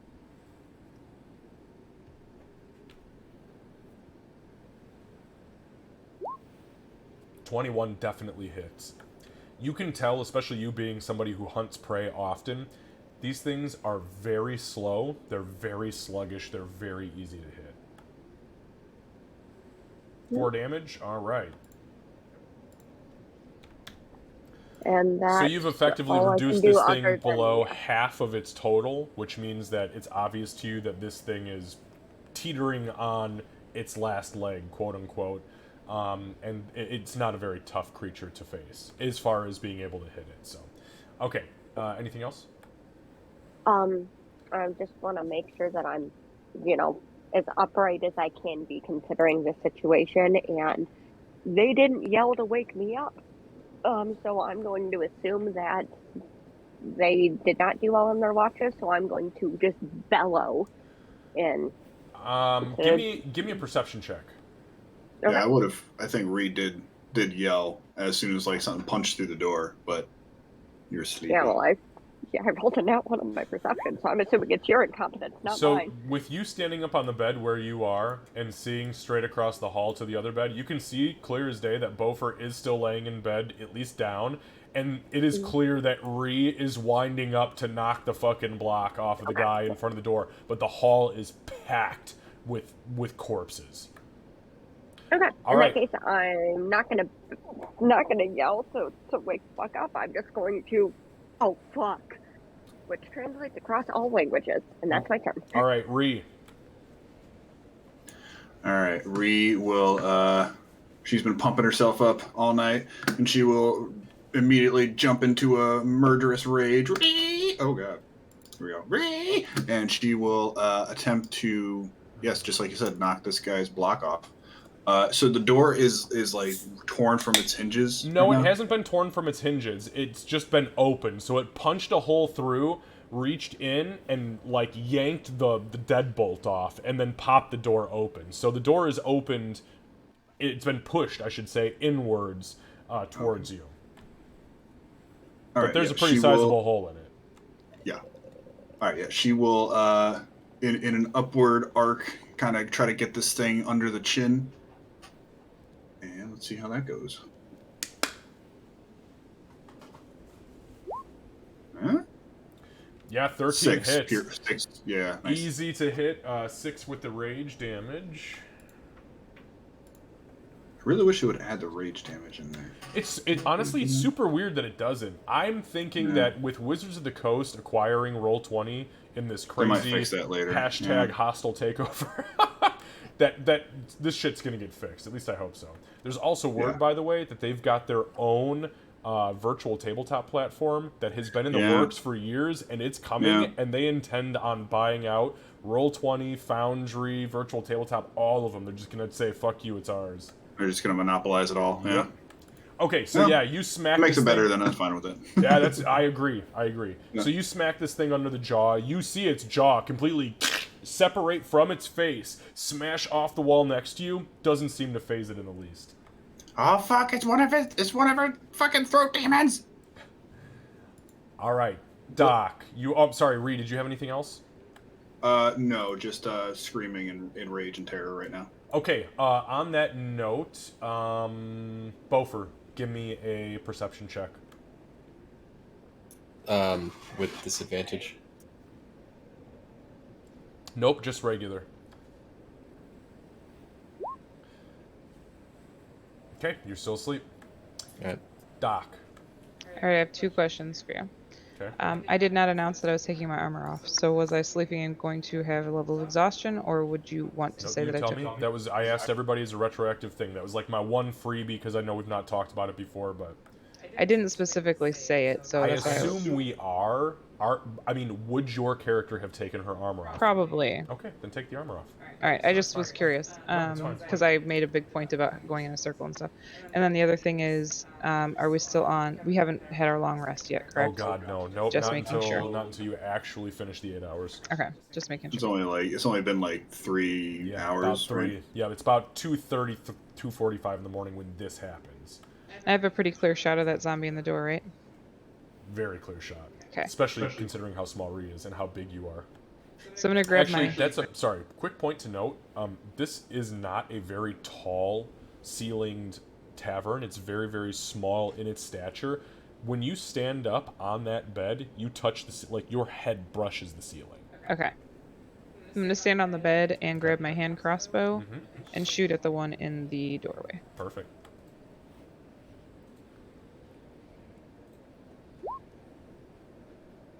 It's a 12 12 hits. for 10 damage because I get. Nope, sneak it's attack? 14. Your piercing is your base is the piercing. Oh 4 right, and 10 is 14. sneak Yeah, attack. yeah, because it's not a yeah. So 14 total. Dang. So I miss the days of 3rd edition when undead were immune to sneak attack, but I'll allow it because I like the flavor. I see what you're doing. So yeah, you fire your you stand up, you fire your crossbow, your hand crossbow, and it clips this thing right in the spot that would make sense for any living thing, through the fucking left eye and into its brain. And as you see nothing but the just the tail end of the fletching sticking through, it kind of looks over to you with this nasty ooze and pus dripping out of its face. It doesn't seem to have affected it, but you know that it's really fucked up. With that being said, you guys can both see, as this thing is critically wounded now, that the remaining good eye, the pinprick of red light that is very clear in animated creatures, is flickering, which means that they're not holding themselves together very well. And donning armor is an action, right? Donning armor actually takes multiple minutes depending what on I the thought. type of armor. I can give you that Like information heavy if you'd is like. like a minute. Yes, please. I have studded leather. Okay, so really quick, donning and doffing armor. If you are going to don light armor, Candace, that's you, that's 1 minute. Anybody in medium is 5 minutes. Heavy armor is 10 minutes, and to don your shield takes a full action because you do strap it to your arm. Okay, fuck our armor then. For my By the environment. way, that's the first time this chart has ever fucking come in use in like ever. For my environmental action, am I able to grab Beaufort's stuff and throw it at him? No, because all his stuff is chainmail, which is like 35 pounds, so you don't just grab it and toss it to him. Okay. He's also still asleep. You would have, Yeah, I was if you- hoping if throwing you're it at gonna him would wake him up. If you're going to wake him up, you have to actually use your action to wake him up. Okay. Then I'm gonna make my way to his stuff. Oh, it's under his bed. It's like okay, right, So that's right. just yeah, so it's I would assume that's what my assumption was. You're gonna put it Yes, in yes. the drawer? I said it. Okay. I would put it in wherever it would make sense. Yeah. Okay. Okay. So, Alright. can my environmental action be to open that drawer? Sure. Yeah, you Okay, pop the I'll drawer do that open. then. You start to slide it out. That'll be it for me. Beaufort, give me a perception check, please. Fuck yeah! So Beaufort, There we go. So Beaufort, you hear like from the ether, and you're like, what the fuck? And all of a sudden you start to remember this dream you're having, and it's somebody. We've got your money, Mr. Beaufort. Come out. We'll give you your gems. And all of a sudden your eyes pop open and you hear the fucking screaming and the and Doc going, shit, give him his fucking chainmail. And you sit upright in your bed and you're looking around and you realize there are these zombified humanoids just absolutely clawing at Ree in front of you. What do? You do not have a weapon, you do not have a holy symbol, you do not have a shield, you do not have armor. Can I see Doc, like, if she's trying to pull She is something out? on top of you, like, pretty much. She is, like, squat down next to you, pulling a shelf out. And have I seen zombies before? I was going to ask you about that too on my turn. I forgot. That's a good point. I don't think... That's a good common thing to question. see. Why doesn't everybody give me a... Okay, if you are proficient in religion, give me a religion check. If you are proficient in arcana, give me an arcana check. And if you are not proficient in either one of those, give me a history check. I got a 21 for history. Got a 4 for religion. 21 history. Okay. Natural 20. Good God, come on. What the fuck is wrong? So, here's what you know from top to bottom. Candace, oh fuck yeah, you've actually seen zombies before because you had a little issue with a specific, I won't enter the race because I want you to keep your anonymity, necromancer who's causing all sorts of mischief trying to bring his quote-unquote loved ones, i.e. his pet hamsters, back from the dead, and it turned into a shit show where you're from. Boo Boo, you know that zombies are a thing, you know that undead are a thing, but you have not personally encountered zombies. Ree, you know exactly what these fucking things are. Tales of the old, tales of the elders talk about the day the dead will rise and keep necromancers out. And believe it or not, Goblin Society is very anti-necromancy. They do not want that shit in their society because they know what it means. You come back, you kill everybody else, then the clan doesn't exist anymore. Lucy, fuck yeah, you know what come the fuck on. Where you were, everybody was afraid of them, so you mastered their fear to potentially use as a form of manipulation. Kat, you do know what they are, but again, there was such an innate fear amongst the tribe that they banned it outright. Like, it was not allowed, even among slavers. Okay, Beaufort. One thing I was going to say really quick, the reason I asked was, honestly, regardless of whether or not she knew what they were, the first second, like basically the whole time she was loading her hand crossbow and shooting, she was screaming because she's terrified. Fair enough. Yeah, there's a lot of screaming happening in this room right now. Yeah, and a lot of groaning and cracking and... Like, zombies make noise, and it's not good. Doc was just like, ah! And then made the shot and still screaming because she's terrified. Okay, sorry, Beaufort. So I'm gonna dive and scrounge through all the stuff that Doc just threw on me. Yep, so she throws your hammer, oh wait, do you have a fucking weapon? I do. I bought it in yeah. Hurry. Okay, Yeah, so you have a hammer and a shield. You know damn well your armor's gonna take at least 5 minutes to get on. You don't have 5 fucking minutes. But you can spend your action to put your shield on and strap it up if you want to and grab your hammer, or you can grab whatever else you want from there as an action. Alright, so let's see here. Can I take hold of something, but not, like, equip it? Define what you're trying to do. I want to grab my gauntlet. Like, just put my hands on it. Just one gauntlet? Yes. Yeah, sure, you can grab a gauntlet. Can that be my environmental action? Yeah. I'm gonna do that, and I'm gonna yell at the top of my lungs, "Be gone, use turn undead," as my channel divinity. Oh. Because I haven't used it at all today. Is your gauntlet your holy symbol? My gauntlet has the emblem of Moradine on it. I think we talked about this before, where it shines. Interesting. Okay, so you're going to use... I'm sorry, you're using Turn Undead. Is that right? Yes. Okay, so if I'm not mistaken, Turn Undead reads that you can target a number of undead you can see within 60 feet of yourself, correct? It's... Let me read it from here. As an action, you present your holy symbol and speak a prayer centering the undead. Each undead that you can see or hear, that's why I said yell at the top of my lungs, within 30 feet. What does it say? They make a wisdom saving throw. Yep. And then otherwise they're feared. And then once you get to a certain level, you have a chance to destroy them, but that's definitely not now. Am I correct about that, or do you have some special feature? No. That's it for right now. But okay, give me 1 second. Let me make a couple rolls here, okay?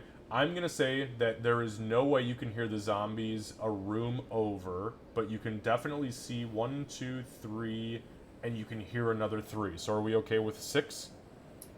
You said here? Oh, okay. You said, here. You said okay. see or hear, right? Didn't you say that? No. I can see them or they hear me. Oh, they hear you. Okay. Okay, yeah, fair enough. Let me make some perception checks for them, and then we'll see how far we go. So you can definitely see 3. Then I need to make 1, 2, 3, 4, 5, 6, 7 perception checks.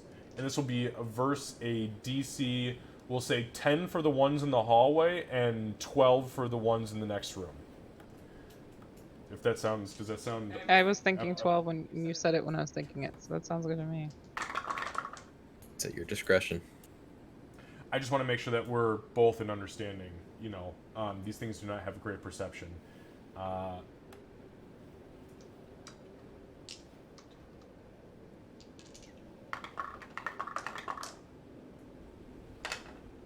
I'll be a motherfucker. Okay, let me... Oh, God, I dropped some dice. Ugh, fuck me. They all have great hearing today. One of them... Nope. No, you're good. Sorry. Nah, that D20 is with Jesus now. I was trying to find it. I don't know where the fuck it went. That's alright. Okay, so for the 3... Okay, let me make some wisdom saving throws real quick. What is your DC? My DC is 14.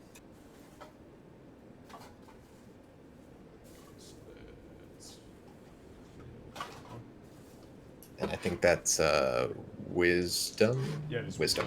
Which is actually great because these things have terrible wisdom. Okay. So.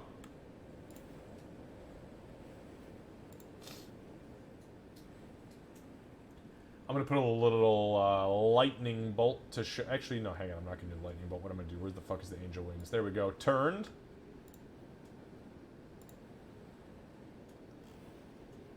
Turned. Believe it or the fuck not. Turned. Oh, thank God. And I swear to Jesus, turned. Moradine, take the wheel! Now we know why he's joining our party. Beaufort sits up, grabs his gauntlet, he turns it outwards, and as he does so, you see the symbol of Moradine, the hammer striking the anvil, flash red energy. As he screams this prayer, undead be gone, there's a wave of red energy that radiates from him. Doc, she, and Gray. Even from where you're at, Gray, you see this ring. You don't hear it, but you see the ring enter the room and wash over the zombies. And the 2 zombies that are affected in your room and the 2 in the hallway all immediately stop, and they begin to flail and begin to turn and run. Beaufort, anything else? Yeah, I'm gonna jump off the bed and run right next to Ree. End my turn. Okay. All right. I'll be right back in like 2 seconds. No problem. All right.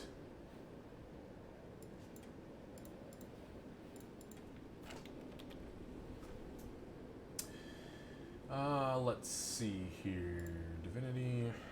Bear with me for just one moment. I just want to make sure I understand this correctly.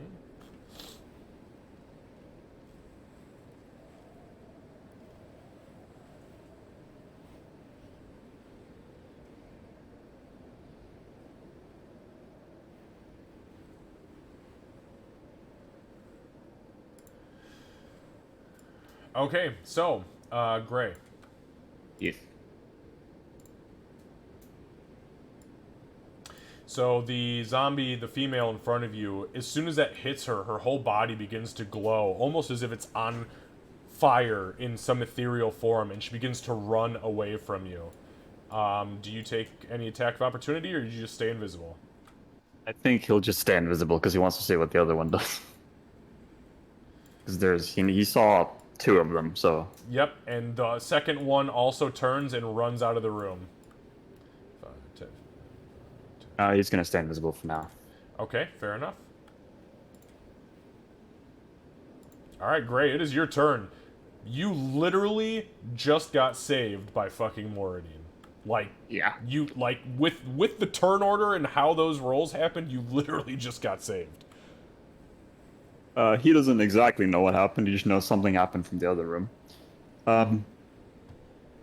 Do I know there are other zombies in the hallway, like back here? Oh, you don't know that they're back there, but you can definitely see this guy lingering in the hallway, and he has not run yet. Okay. Also, I just noticed that Ree's natural 20 for history was also a 19. Yeah, she's not very smart. I love it. Okay, so I had an idea, but 2 of them disappeared, which I'm happy about. So I think... No, he's still gonna do it. He's gonna move to the door. He'll pick up his, like, weapons, so it's a rapier and dagger. Because before he just kind of booked it with the drum. Okay. And then, I don't know if this will take him out of invisibility, but I'm gonna use one of my awesome traits again, and I'm gonna use Necrotic Shroud. Okay. Which is, I guess, my transformation, which is everything in 10 feet. It doesn't say it doesn't say, like, walls stop it or anything, or that they need to see me. It needs to make a charisma saving throw of DC 13, or be terrified for a minute. Perfect. Right. Is this your action? Yes, it is an action. All right, excellent.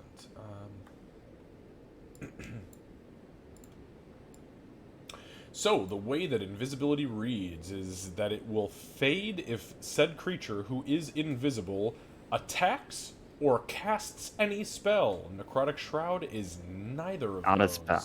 Yeah. So, you activate your Necrotic Shroud. What does it look like on you? It is a visible thing, so, and it has got to be dark. Yeah. What do we got? What do we got, Lucy? Yeah, okay, so I have thought about He's this before. I excited. didn't think I'd use it so soon, to be honest. But I guess no one can see it really, but for Gray, it's like these 4 feathered wings pop out of his back, but he can't use them because patches of, like, black feathers fall off, and you can see, like, bone and skin, and this black ichor fall from them as well. His face also, like, well, he kind of de-ages himself to, like, a teenage kid with this really extremely pale white face, kind of like a vampire, with because the black shadow of his eyes with, like, ichor running down from that as well. All right. Similar to, like, tears. Beautiful, beautiful description. So it is disgusting and horrid all at the same time. So how does this work? What happens now? I have to make a save, is that right? Yes, a DC 13 charisma save. Oh god, fuck me, charisma, are you kidding me? Oh my god. Yeah, I figured zombies I would have a be great. -3. I'm not gonna lie, I just rolled a 19, so I rolled a 16. Oh my gosh!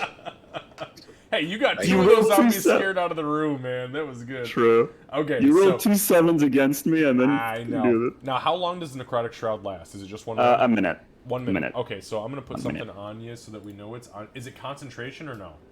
It is not. It is not. Perfect. Wow, that's really good. So here are your... There you go. Oh no, it Necrotic is. The Shroud. frightened is until next turn. Wait, what?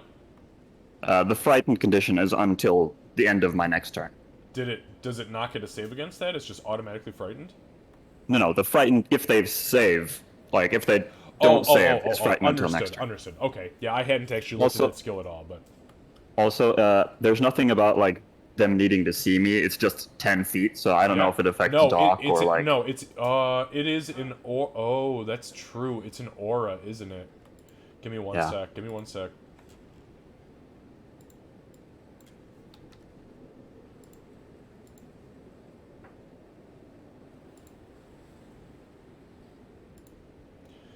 Yep. Yeah. Yep. Doc, I need Doc and Bofer to make charisma saving throws, please. Gray doesn't care. He also doesn't know. He doesn't know what the fuck's He happening also right doesn't now. know. Yeah. Oof. That's a fail. It's also a What's it do, fail. You Alright, are you're about to- frightened of me. Yeah, you guys are also... You are terrified.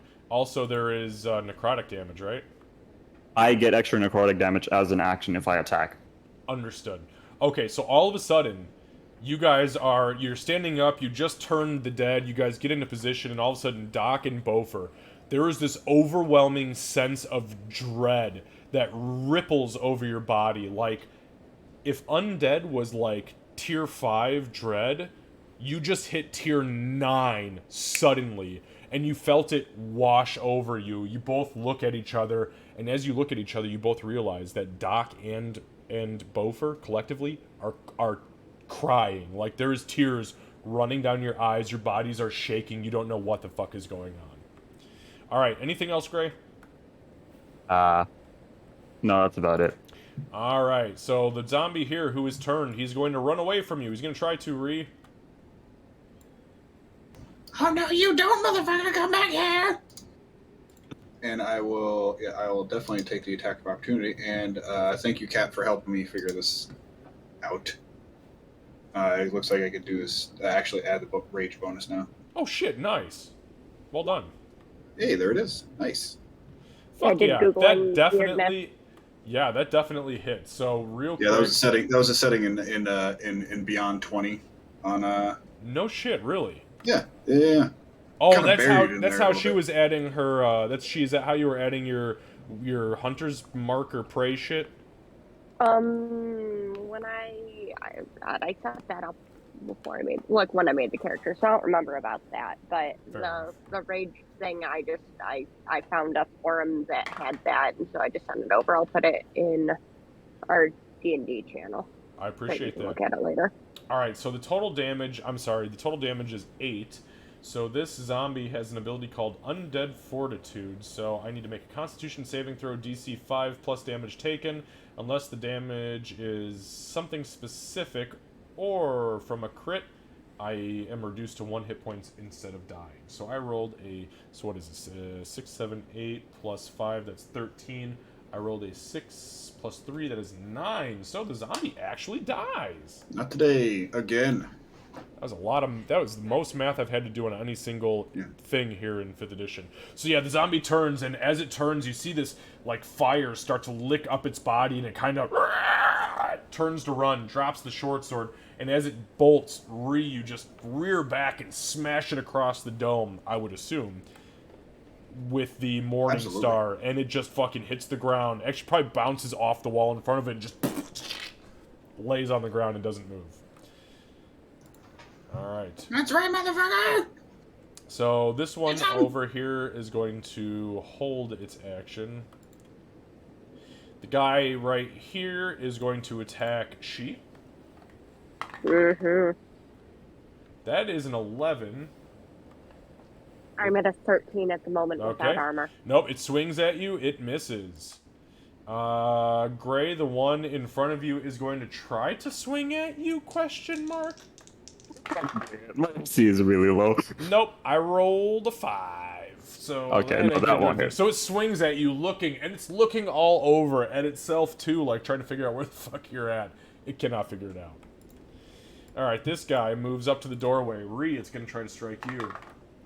And I rolled an 8. It swings at you, and you throw your shield up and block it. Alright, this guy is feared as fuck. So he's going to go 5, 10, 15, 20, and he's going to hide in this corner. And this poor bastard right here, old Johnny Red, he's going to turn around, and he's going to face the door. Old Johnny -1. Yeah, old Johnny -1. That brings us back to the top with She. Seriously, Well, -1 on initiative is fucking rude, but... Yeah. I am still doing my best to keep me both safe, more than even self-preservation. So I'm going to go after the same one I swung at before.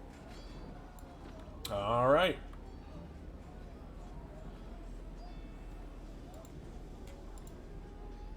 Ooh, that was not good. 11 hits. Wonderful. No armor. Zombies are very easy to target. So 5. 5. All right, you slash at it again. You cut a good chunk of meat off of it. You almost completely sever its left arm as it's rearing back to attempt to swing down on Meepo. Go ahead and, yeah, make your second attack.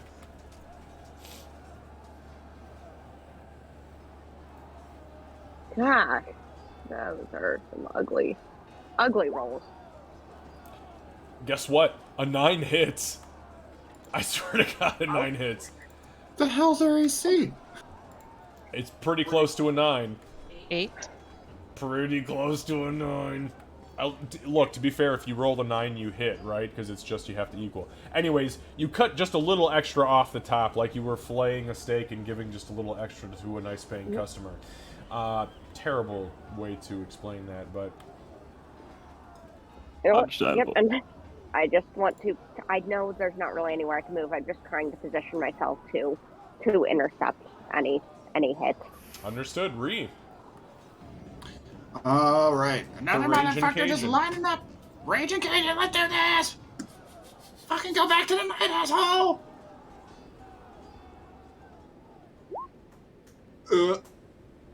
Oh, Ooh. that is not great. That's not a 9. That's not a 9. I was gonna say, does a natural 1 hit? the 5 is pretty fucking close, but that nat 1, though. Fuck. Ouch. Yeah, so you're still a little, as you killed the zombie that was running away from you, you're like rearing back, and as you do so, this asshole is already in the doorway, and you kind of swing down at him, and you just kind of bust, a chunk of the actual door frame off. It's terrible, and Meepo is sleeping like an angel. I kind of imagine like swinging at the other zombie and like almost like getting like it's stuck in the wall or something, and then like, oh fuck. Yeah, and it There's does. another No, one! completely. Considering a Morning Star is literally just, a ball with spikes. Ball with it spikes, yeah. sticks, no problem, and you're just like, oh shit! Pull it back out. Alright, that brings us to Doc. So her screaming sort of subsided, but then she got scared by the bard, so now it's picked up again. So, sorry, give me just 1 second, because I just want to look up what his ability is doing to you. They're just frightened. Oh, I know, I'm just looking at the actual frightened. Oh, okay. I think it just means you can't move towards him willingly. Disadvantage on ability checks and attack rolls while the source of its fear is within sight. The creature can't willingly move closer to the source of its fear. Which you can't do anyway. That is There's a wall. true. However, as he is a bard, moving forward, we are going to say that this also works on sound, meaning if he is actively performing, this will also impact anybody who can hear him, as well as the sight. But it's only for this ability. Only for the Necrotic Shroud. So, he is not actively doing anything, drumming or any of that shit. He's not continually trying to perform, so you're fine. You are terrified. There is an ominous presence in this room, and Beaufort and Doc, for what you can possibly discern this to be, it is more than likely whatever the fuck is affecting Beaufort, and you're terrified of it. But you don't know where it is, obviously. Sorry, Am I allowed to move up and attack and share the space with Ree, You or cannot. No, Okay. you can't. If she's down, Technically medium. yeah. So if she is down, you can share the space with her. But if she is active, you can never share space. all right? Then I'm gonna try the hand crossbow again. Perfect. I mean, you did fucking fantastic last time. That was good damage. That's a 21 Oh yeah, I mean 21 for sure hits. for 10 points of damage. All right, so you fire you load your crossbow real quick. You look around the room because you swear you're hearing these voices in your head whispering to you about burning and vengeance and something, and you don't know. You pull the crossbow up, fire, and sure as shit, bloop, right in the center of the forehead, buries all the way to the fletching, and the zombie just kind of. Yeah, and she like was, she screamed for through the entirety of loading the crossbow and shooting it and everything through the last one, and then it subsided. But then as soon as the freaking bard's thing started, she started screaming again. So it's just like now it's kind of starting to taper off again. She doesn't even. She looks confused too. She's like, Why am I so afraid? Okay, so you fire. Any other actions? I'm gonna move to the other bed. Okay.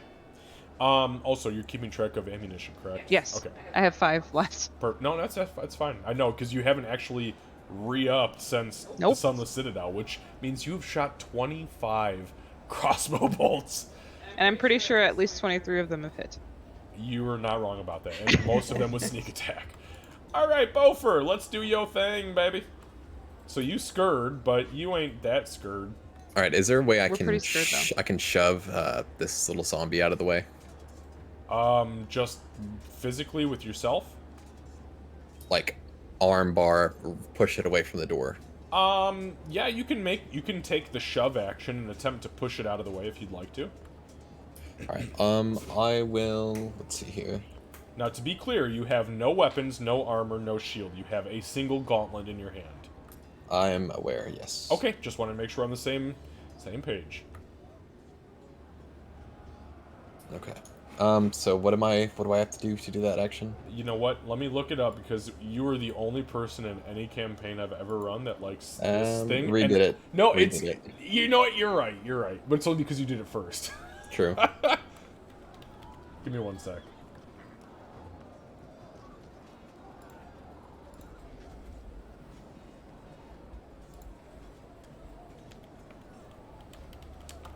Alright, shove action. Here we go. Oh, I found it in D&D Beyond, actually. Is it actually? See, Yeah, I don't it have says- it open like you guys. I don't So- get the privilege of having what you have. It says using So the you make attack... a- oh, yeah. Sorry, go ahead. Using the attack action, you can make a special melee attack Yep. to shove a creature, Yep. either to knock it prone or push it away from you. If you're able to make multiple attacks with the attack action, this attack replaces one of them. Right. So what you do is you're gonna make an attack roll, and well, it's a quote-unquote attack roll, but you use an athletics check contested by my athletics or acrobatics, whichever is higher for me, and whoever wins wins. Understood. So go ahead and make a strength athletics check. 3. Well, hang on now. We got zombies here. So I rolled a 10. So Alright. yeah. So you get into the space where Ree is, and you fucking boom try to armbar this thing, and it budges and then bounces off the wall and then kind of comes back at you. All right, and how tall? I mean, how high are the rooms in here right now? The rooms as a whole, Yes. probably about 8 feet high, 8.5 feet, somewhere right around there. All right. As a bonus action, I'm gonna go ahead and cast Spiritual Weapon. Okay, give me 1 moment, please.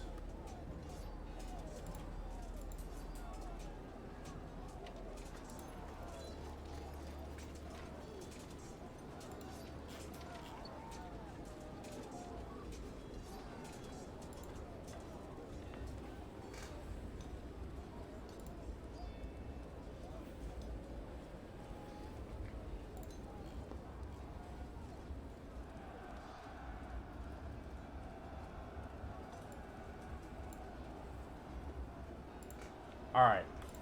And where are you putting it? I'm gonna place it right over this zombie. So it can't share the space, but I can put it in a space next to it, like over here, where you can probably see. Sure, I'll do does, that. It does Yeah. have to occupy its own space, so. Yeah, I'll If go it and was place 10 there. feet high, then we would be working with like a double layer, but since it's only 8 feet, it's Understood. gotta, yeah. Okay, so you've got a little marker on the map. It's very terrible. It looks horrible. That is a knife, by the way. All right. I And- know that you're not a knife. You're all good. It's a hammer. Just imagine. So I'm gonna go ahead and attack this zombie right here.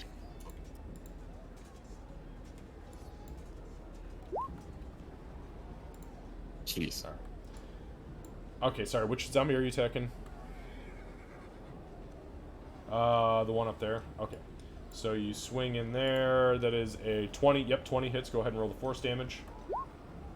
Beautiful. Max That damage. was Good max job. damage.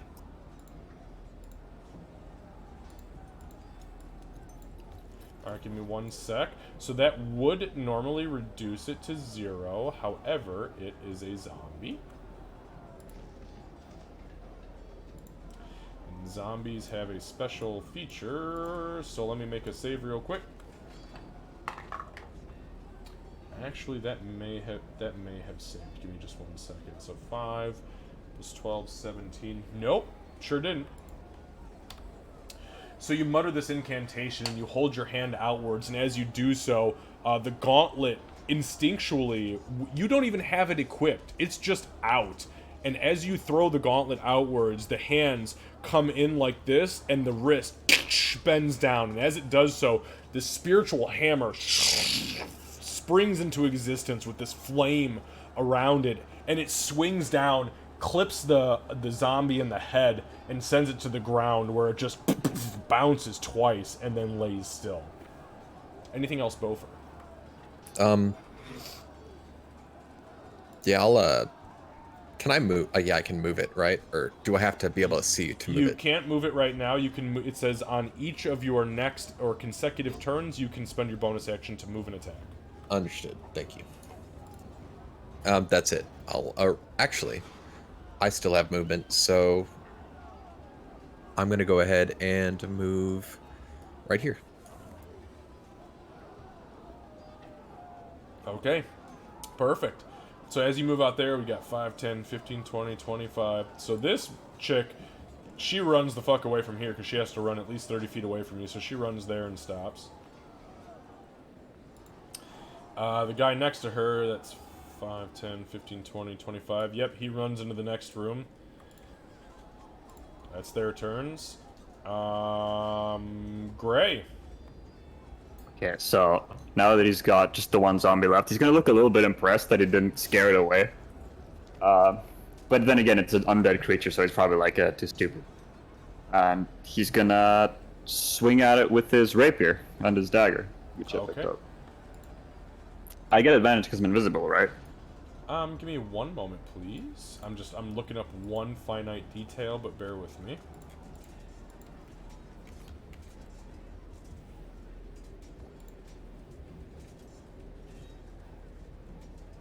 I'm liking these models, by the way.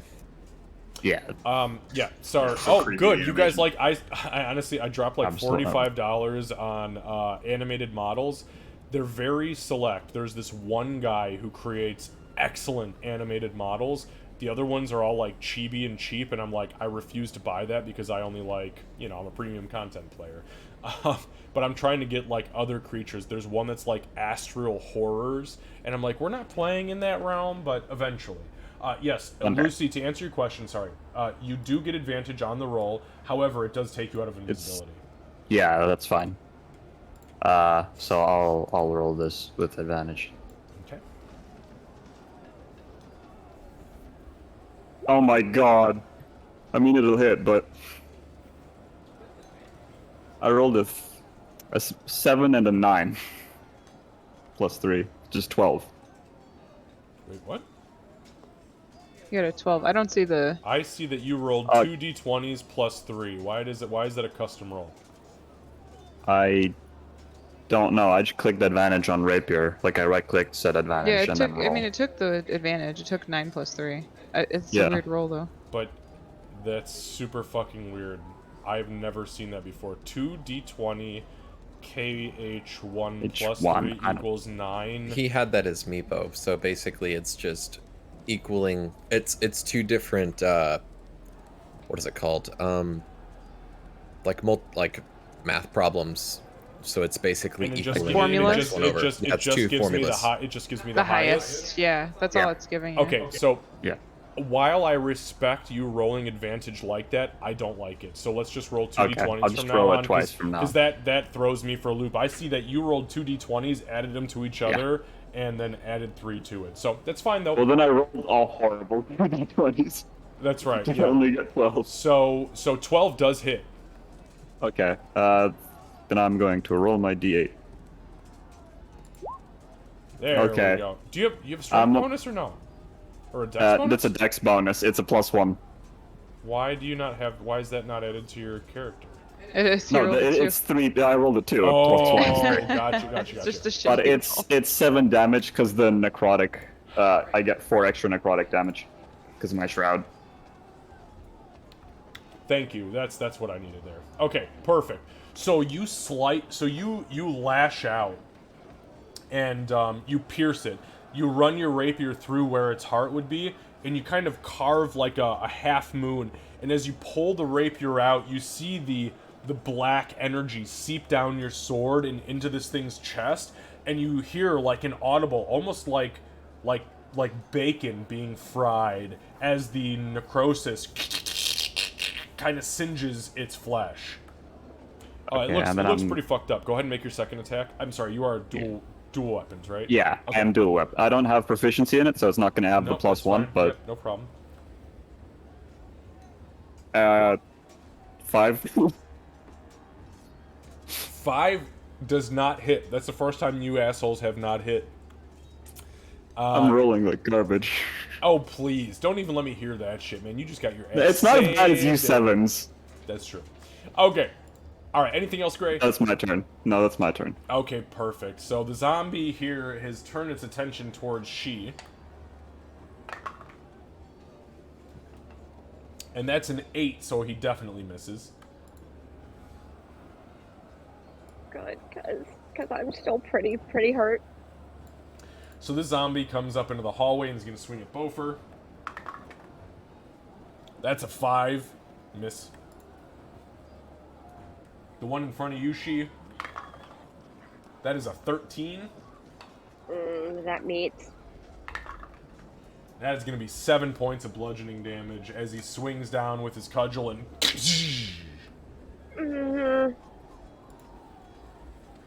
Alright, the guy in front of you, Gray, finally gets to make an attack without disadvantage.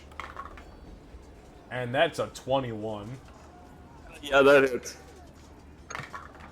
And that is for 4 points of slashing damage, as this guy's literally just got like a steak knife that he slashes out at you with. I'm doing barely stunned. Fair enough. The dude in this corner is literally just... He's hiding. I mean, he's screeching and cowering because the presence of Moradine is so powerful within him. The dude at the door here spins around and is going to attack Bofer. That is going to be for 18. That hits. Not 18 damage, sorry. And only 2 points of piercing damage as he reaches out with a stiletto and sticks you in the guts and then pulls back out. Also, make sure you guys are marking your hit points off for me, please. I know I'm So no, they're not frightened anymore. I forgot. What? At the end of my turn, Doc and Bofa aren't frightened anymore. Oh, is that the end of your necrotic shroud? I thought it lasted for a minute. No, the Shroud lasts a minute, but they're only frightened until the end of my next turn. But do they have to roll each turn, or is it only a one-turn frighten, and then you just gain the necrosis every round? If you I get the necrosis every round, but I think it's just a one-turn frighten because it doesn't say it continues. Or that I Okay, can so use what it again. happens is you activate your thing, there's a burst around you, anybody within that circumference is potentially frightened, and then it wears off after a round, but then you still deal necrotic damage, right? Yeah, because Okay, I'm okay, still technically okay. in my form. Nope, that's fine. This is the first time I've ever had a Fallen Azamar in the party, so I'm just going to mark these off. Alright, guys, so the frighten wears off. You are no longer afraid of whatever mystical presence is around you. Alright. Everybody's marking hit points off, right? Yeah. Yes. Okay, thank you. I had Sorry, go ahead. actually missed an update, so I'm a little lower than I had thought because I had done it on D&D Beyond, so my hit points in Roll20 now are accurate. They are But I'm accurate. lower. Okay, perfect. Thank Yeah. you. Yeah, just so you guys know, I do not watch D&D Beyond because I gain no benefit from it. Unless there's a question I have about a specific character trait, I watch all Roll20 stuff.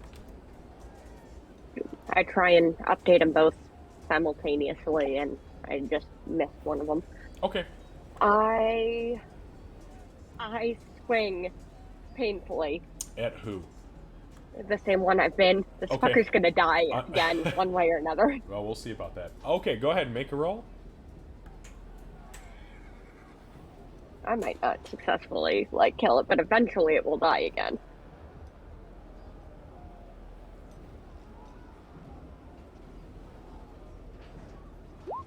Okay, and there we go. 14 hits.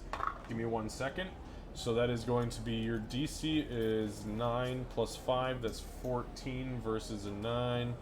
10, 11, 12. He failed. Oh my god!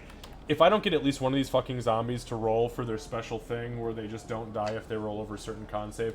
Yeah, so you slash at this thing, and instead of, like, hacking at it as you had been doing, you just cut its fucking head off. Boom! And it just topples to the ground, and the whole body shakes for a minute. There's this burst of red flame that comes out of its throat, and then it collapses. Oh, well, I mean, that works. Let's see if I can aim for the neck with the other attack then.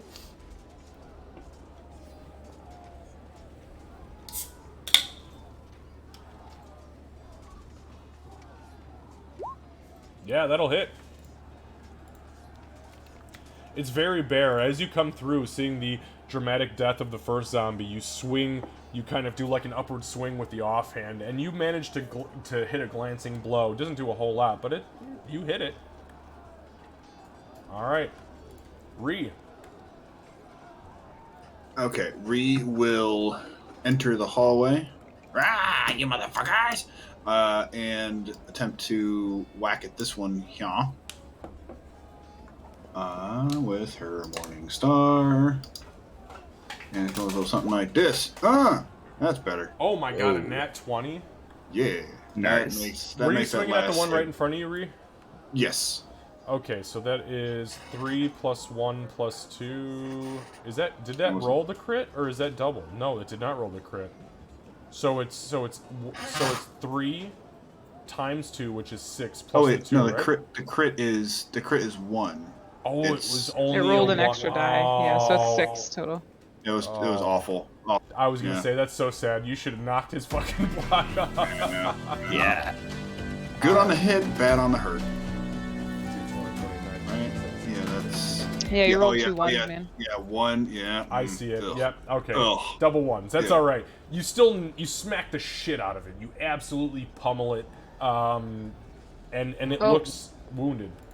You got rated. Who raided me? Oh my god, SG. SG. Guys, give me just 1 second. I just had a huge raid. SG, thank you for raiding. I usually don't pay attention to chat when I'm running D&D, but for you, I will definitely pay attention. Thank you guys for being here. Thank you for hanging out with us. We are in the middle of a zombified invasion in our D&D game, so please stick around. I don't watch chat a whole lot while we run D&D because I like to give my players the full attention, so... Who's playing? Oh, you playing Solasta? Fuck yeah, Solasta! Candace and I are playing Solasta too. Yeah, absolutely. Feel free to ignore them and or us. I did tell them you're just playing... Thank you, thank you, thank you, thank you, thank you. It is much appreciated.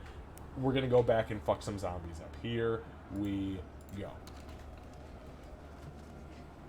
Alright. Got this great guy in our community, SG, who plays all sorts of kick-ass role-playing games, including pretty much everything we play, and he raids regularly, so it's good to give him some love. Alright, Ree, anything else? No, that's it. Just continue to scream and goblin at these zombies.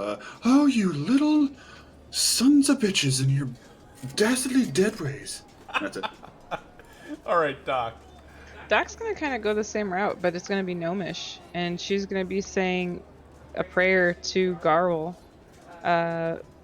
Please get me out of this, as you always do.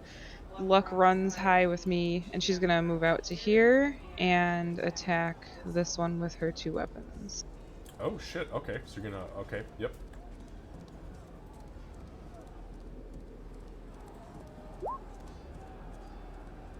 Seven does not hit, just barely misses. Okay, then That gives you sickle. any indication about this AC. That does hit, yes, the sickle hits. So you swing with the short sword, you stab inwards, you miss, you swing with the sickle. Do I get my sneak attack? You do? Yeah, it's Okay. actually, you know what? Hang on. Hold on. It's simple. I don't know if that makes the Doesn't have difference. anything to do with it. It's about how they word it. So, once per turn, you can deal damage to a creature you hit with an attack roll. If you have advantage on the attack roll, the attack must use advantage. Okay, you don't need advantage if there's another target within 5 feet. Nope. Yeah. So I wanted to see if it read the first attack or the first time you do Just damage. an attack, it's the first, It's an attack. The first time you hit with an attack. That's the first time you hit with an attack. So that is 10 points of damage. All right, so you. And she's screaming still. So you slash. You swing with the short sword. You miss. You swing with the sickle, and you hook this broad in the back of the neck, and you tear down, and a good chunk of her throat rips out, and you can see bone exposed in her collarbone and her spine, and she kind of. After I successfully hit, after Doc successfully hits, she will apologize to the zombie. Bofer. Bofer's gonna stare down both of these zombies and raise his gauntlet in the air. All of a sudden, he's gonna use Word of Radiance, and there's gonna be a bright light that just comes out of the gauntlet. So Okay, what the I'm fuck gonna is need. Word of Radiance? It is you utter a divine word, burning radiance erupts from you. Each creature of your choice you could see within range must succeed at a con save or take 1d6 radiant damage. Okay, hold on. What is this though? Is this a cantrip? A feature Cantrip. spell? It's a cantrip. Yes. I just shared it in. When the hell did you pick up Word of Radiance? I picked that up last time. At level 4, you got a cantrip. Yeah.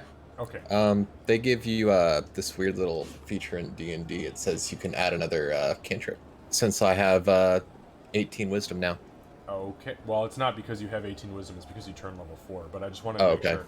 So I've never heard of Word of Radiance before. Okay, so it says that you... Okay, let me back this up here. Each creature of your choice that you can see within range, which is 5 feet, must succeed at a Constitution saving throw. Okay, so it's the 2 zombies in front of you. Give me 1 sec for con saving throws. Okay, so I rolled a 20 and a 19. Do they take half damage? No, they don't take any damage at all. Okay, yeah, zombies are not great. Charisma, wisdom, intelligence, dex, but con and strength they're alright. Alright, besides that, as a bonus action, I'm going to go ahead and attack with my spiritual weapon. Okay, perfect. And who are you attacking? The guy straight next to it? I'm going to attack the one right here. Okay, perfect. So yeah, you throw your hand out with the gauntlet, totally unarmored, still no weapon, no nothing. Bofer showing his true colors, all in the flesh. Whisper your Word of Radiance, and you see them both kind of duck back as the flames lick over them. And then you command your spiritual weapon, and it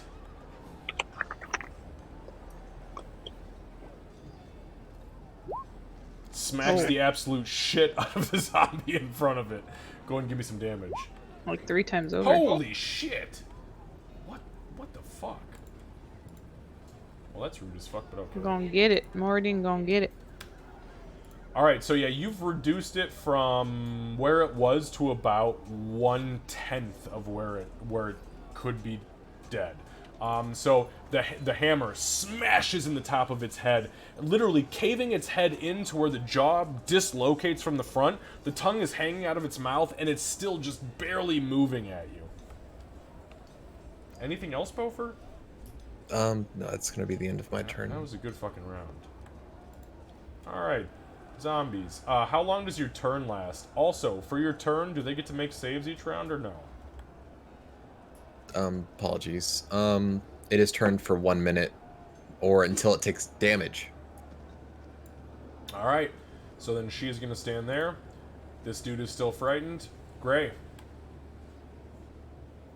Question, Xavier. Yes.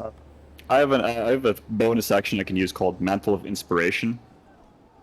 I'll put it in roll 20. No, trust me, you don't need to do that. We're know very familiar. Candace played a 1 to 20 bard with your college, which is why I know it very specific, which is why our background discussion happened. Yeah, so... Hashtag Feywild, baby. That is so long.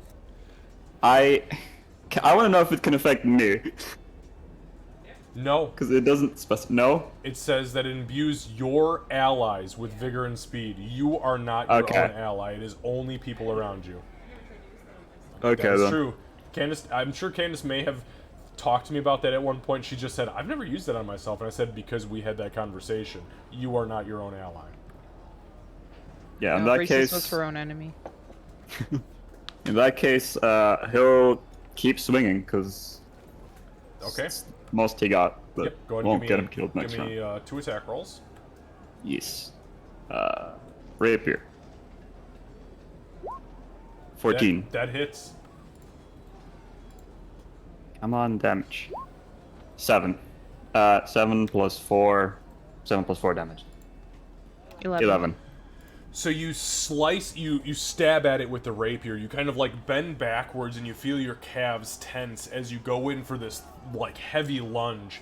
You hit it with the lunge, and as you do so, the rapier pierces its sternum. You lift up ever so slightly and you see the necrosis begin to spread, and now there's like this 3-inch diameter hole in its chest cavity where you have punctured.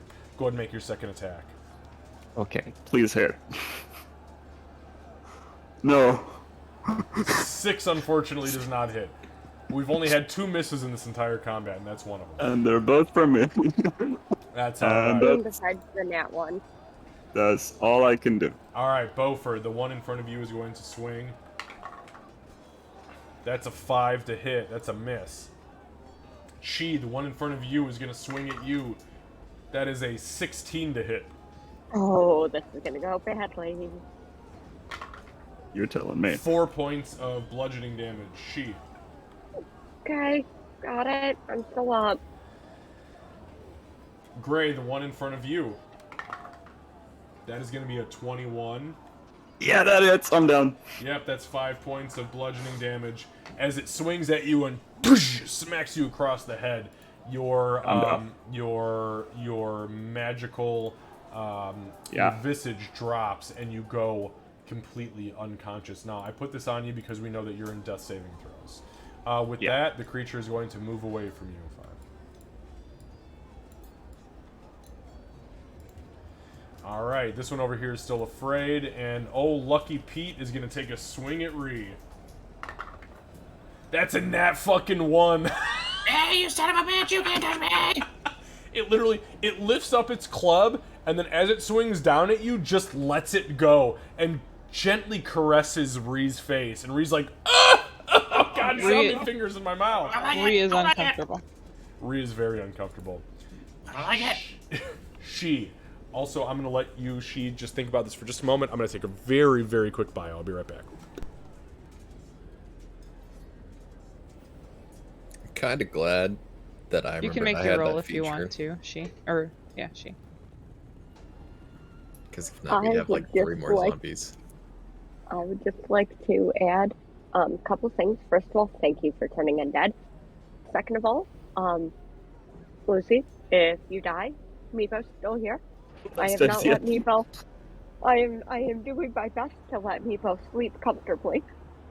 Don't mind the blood splatters across your entire like white scaled visage. Don't worry about that. I'm fine. I have a meme perfectly for this. It's like the guy in the big armor with the little child behind him taking all the arrows. Yeah.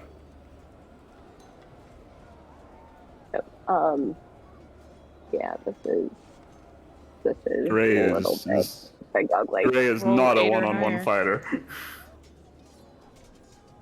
Well, I'd be more okay if I hadn't was like, yeah, we're going to bed. I'll use my heal. No big deal. It'll be fine. Yeah. I'm never being nice and trying to heal anyone else. Okay, go ahead and make again. your I keep rolls. my heals for my selfishness. Go ahead and make your rolls. Yeah. Go. Well, that's the next miss in the combat, I think, maybe. No, an 8 is exactly what you need to hit. You guys finally figured it out. There you go. I told you 8 or higher. Oh, 4 damage. Okay.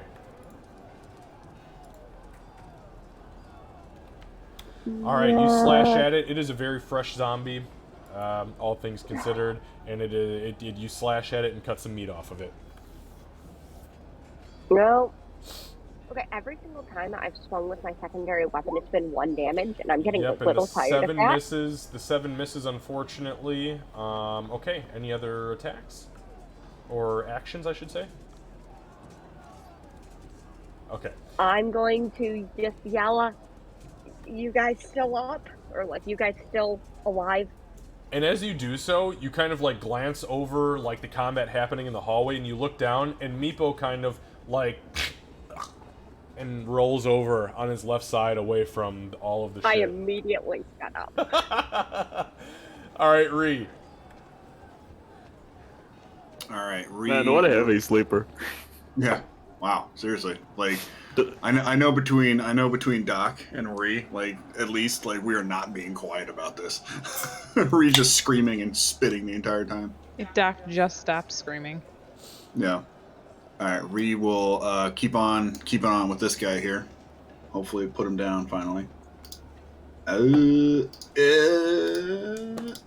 Take it. Oh, another natural 20. That's the roll. Holy Well, fuck. actually, All right. Well, Seek and what am I destroy. seeing here? All right. So we've got. Is this all your damage? So 7, 8, 9, 10. 10 damage. I total? also rolled another 1 on the crit damage. Okay, so that's what I'm reading though, right? That is Yeah. 10 total. Okay. Yep, that is 8, 10. Yep. All right. Well, this is potentially going to take him down, unless. Oh no, not good for you. Did you finally? I do not roll. roll? I just rolled a nat 20, which means my con save is a 23, but your DC is 5 plus your damage, which is 10, which is 15. So it's saved. It's got 1 hit point left. Yeah. Fuck. You motherfucker!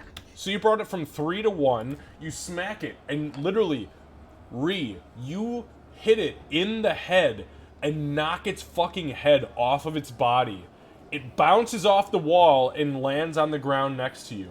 You look up, and the body is still moving like a chicken who literally just got its head knocked off to eat. It is horrifying. It's a fucking end of days, guys! It's a fucking end of days! All right, Doc. Doc says, "Oh my girl, Ree, what did you do?" All of you saw this, by the way. So she, Ree, Beaufort, and Doc all saw this thing get its head literally obliterated, Gallaghered off of its head, and it's still screaming and moving like through the throat hole. It's I'm like a gonna swing at cockroach. the one in front. like Actually, this. to make sure I'm not meta, I have 2 questions. One, would I have known that the fear that I felt came from the other room? No, you would not have, Okay. because And you couldn't 2, see it. did I see this one come from down that hallway? So it's next to me now. Oh, yeah, absolutely. Okay. Yeah. I'm just With wondering what, if- What is your passive perception? It's above a 10, right? Yeah. Oh, yeah. I got you. Yep. Okay. Okay. So I'm gonna attack. I'm trying to decide. Sorry, would she attack the one that just frightened her, or the one right in front of her? I'd probably attack the one that just frightened her. Okay. The one that spooked her. Yeah. Okay, go ahead. That's a 15. 15 hits. Give me some sneak attack. Oh, yeah. Oh, Damn. 16. I gotta make myself a little save here. So 16 plus 5, that's 21. I gotta roll real good on this con save. Not good enough. Alright, so Doc turns and thrusts the short sword up, literally just cutting one arm off and then sticking the other one on the top of its head. As you pull it out, the whole body of the zombie kind of crumples into this heap on the ground. And that was a full-on just jerk reaction too, like. Yeah. And then I'm gonna go after the other one with the sickle. Okay. Understood. For 11. 11 does hit. 2 points of slashing damage. Alright, yeah, you slash at it and you do hit it with the sickle. Beaufort. Sorry, I'm sorry, I apologize. There's so many actions within a round. Do you have any other actions? Nah, Movement, she's not screaming right now. Okay, Beaufort. All right, Beaufort's gonna go ahead and use his bonus action to attack this zombie with the spiritual weapon. Okay. 11, 11 does hit. Give me some damage. 12. So 12 plus 5 is 17. I rolled a natural 18 plus 3. He beat it again, so he's still standing. So the spiritual weapon comes down. Another arm gets completely blown off the zombie. Literally, force just... It makes it explode all over Ree and Beaufort, covering the front of you with this nasty, rotting ichor. And the zombie, one-armed, is still attempting to swing at you. I'm so glad I got my just desserts. I'm just saying. Beaufort's gonna punch him in the face. Okay, make an unarmed attack roll. Perfect, unarmed strike. 13 does hit. 3 damage, so we're looking at an 8 is the DC. I rolled 20. Stop so it! you Shit. bam, you punch a hole through its abdomen, and your hand goes all the way through into liquefied guts. You pull back out, and the zombie is still one-armed, no head, just like coming at you. We found him, lads. It's the immortal. God, I'm so happy that at least one of my babies got to use his ability. He's saved like 3 times. Fuck yeah, that's the only one. All right, anything Yeah. else? No, that's it.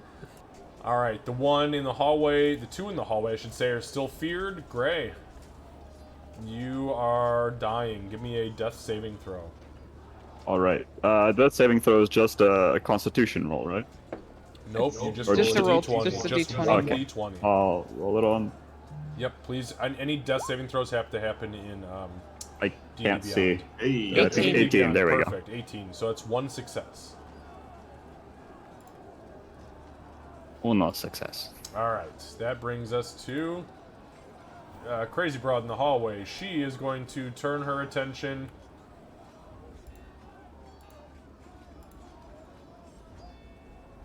Nah, she'll still swing at Beaufort. That's okay. I'm gonna say Doc's gonna start screaming again. So that's a 19 to hit Beaufort. That hits. That's for 4 points of piercing damage as she stabs at you with a butter knife and hooks you across the cheek and just. Ah, you bitch. All right, the one in front of she.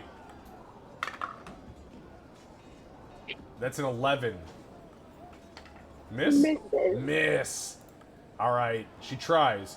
This guy in the hall, or over here in the this room over here, is still afraid.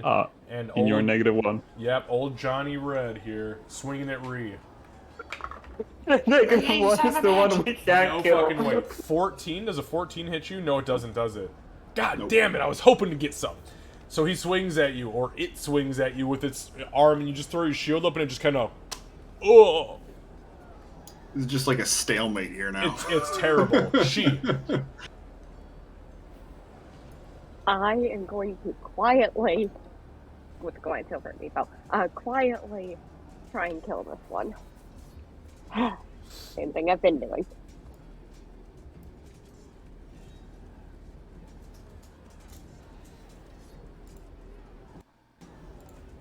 If it wants to switch over to roll 20, that'd be 19 great. does hit for 4. 16, 15, 14, 13. Okay, perfect. Yeah, you slash at it, you cut a good chunk out of it.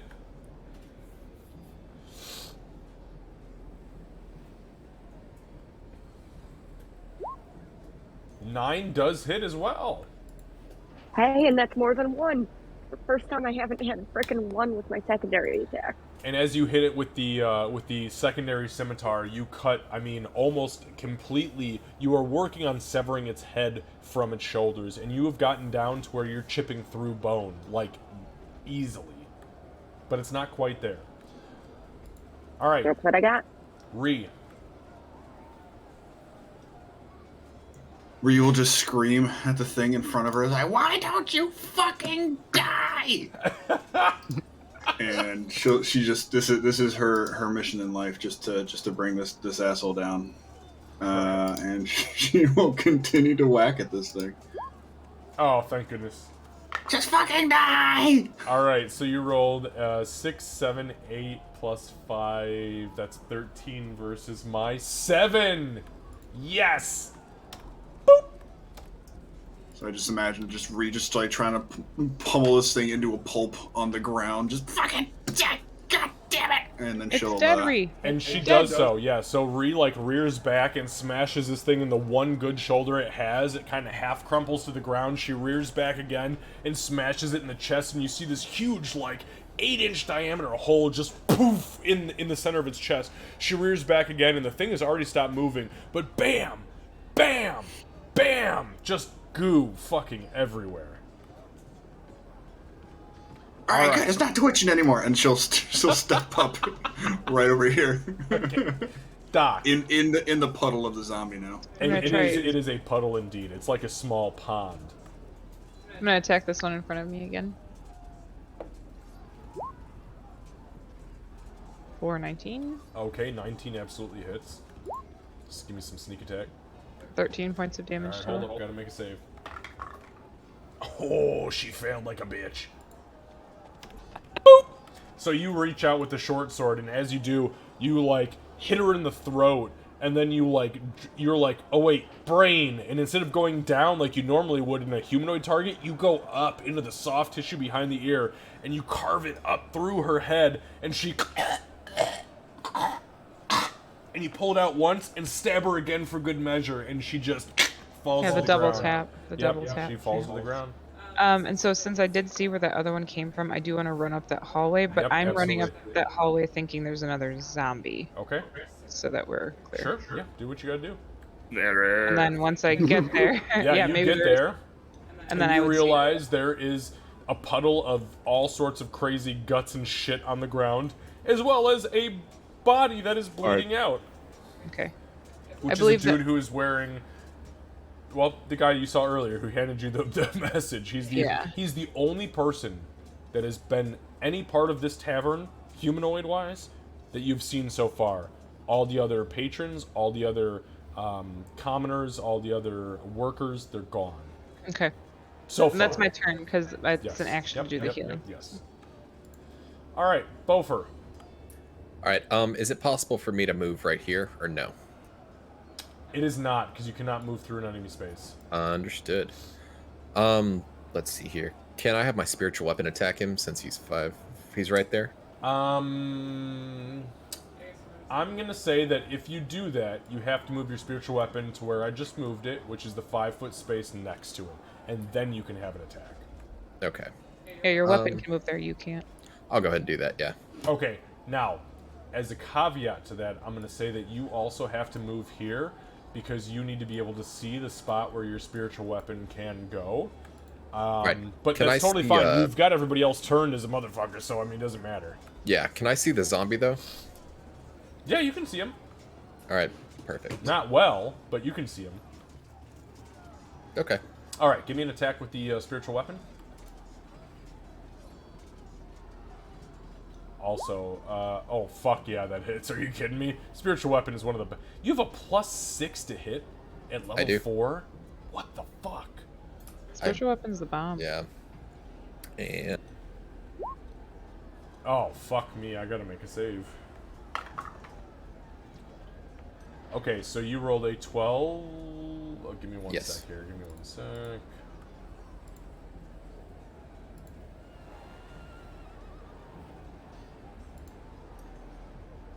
Sorry, give me a second here. Okay, so the save is 5 plus damage taken, so damage taken, so that'd be a 17. I rolled a 15, but I have a +3 con, that's 18, and it has 1 hit point left. It saved. It's standard. But you dealt technically 6 points of damage to it.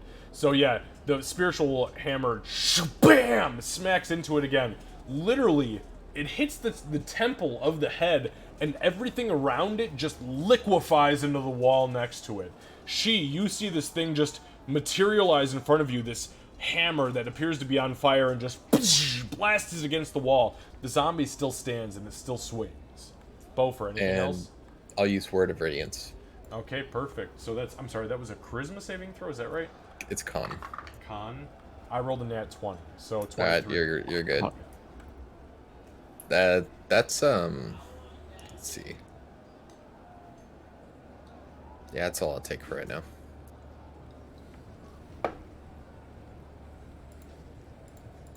Alright, the two in the hall are still terrified. Gray, give me a death saving throw. Just a d20. 16. 16 is 2 successes, hell yeah. Well done. Alright, we got the guy in the hall gonna attack she. That is 18 to hit. Okay. That is for 2 points of damage. How the fuck are you still standing? Barely, they say. The one who is feared is also feared out. Feared the fuck out of here. She, it is your turn. This thing looks real bad off. Oh, it looks very bad. It has no head, and it's swinging Okay. at you. I'm gonna look at this thing. I'm gonna look down at myself. I'm gonna look at this thing. I'm gonna say, one of us is going to make it out of this. You are prey. and declare this fucker my goddamn target. There I'm gonna we kill this. go. There's the prey. Alright, I can finally use the arrow icons. Cool. Okay, so we've got your prey. Go ahead and give me your attack roll. And that's not just with range, right? That's with any attack you do? That is with any. Okay, cool. Go ahead and give me an attack roll. Okay, here goes. Watch that I fucking miss. I'm gonna cry if I miss here. You better, if you roll a nat 1, I'm done with this campaign. No, I didn't. A 9 hits! 11 damage. Okay, 11 plus 5, that's a 16. No, I- that's Sorry, so what? that's totaling everything. The same place you can do rage, I can get it to auto do the Slayer's End, so it's 11 total for damage. Yeah, right. It's 11, but so it only has 1 hit point. So if I take the DC, which is 5 plus your damage, Oh, you're safe. it's 16. Yep. So my save is a 16, but I rolled a 7. So with that being said, you Yes. swing down as you declare this thing prey, and your eyes flash with this primal energy. You slash at it, and you literally cut both of its arms off, and it just kind of awkwardly bloop, bloop, flops over backward like a wet noodle and ceases to exist. Um, And you see Ree standing in front of you, screaming and frothing at the mouth. Yeah! Standing You know in a what? zombie puddle. I'm pretty sure the impact from trying to step down off this bed might take me out right now, so I'm staying and I'm waiting. Okay. Ree. Can I see that other zombie in You the can corner? you can see this one down here, and you can very clearly see these two over here that are literally just crouching and cowering. Oh, I didn't see those guys at all. I'm like zoomed way in. Tunnel vision, baby. Yeah. All right, I'm gonna go after this guy over here. Also, Closest. I am going. I promise you, Bofer, I will get you a spiritual weapon icon, because I was just looking at this fucking thing and it looks like a 7.62 round to me. Yeah, It looks really like bad. a 7.62 round. Yeah, it I'm does. like, who the Just- fuck dropped ammo on the ground? My spiritual weapon is a bullet.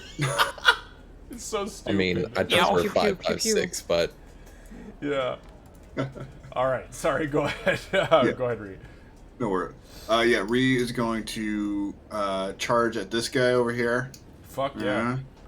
And then Fuck you, zombie! and attempt to smack it with her Morning Star. Yeah. Oh yeah, that So hits. 7. 7 damage is not bad. Not bad.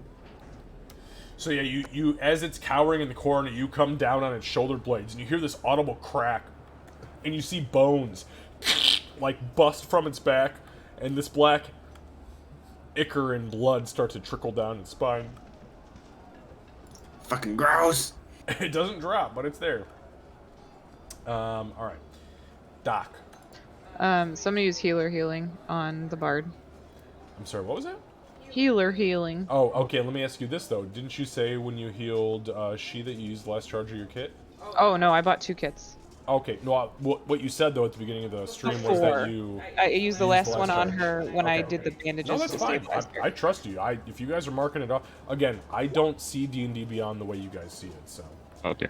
Wow, that's a So, nat. That's yeah, that is terrible, minimum. but But to be fair, if minimum is 5 for a 5? healer's Really kit, good.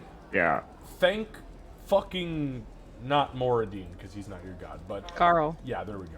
Thank Carl. All right, so you get down and you start doing CPR. You give him a fucking, you pop him. You give him a tracheotomy because he's choking on his own blood, and you give him a tension. He's got tension pneumothorax. So you give him the needle, and you start to patch him up. And as you do so, he gains 5 hit points. And he, Gray, you open your eyes, and Doc is above you, giving She you this says- crazy level of first aid. Like, you will live. Sorry. She says, "You owe me."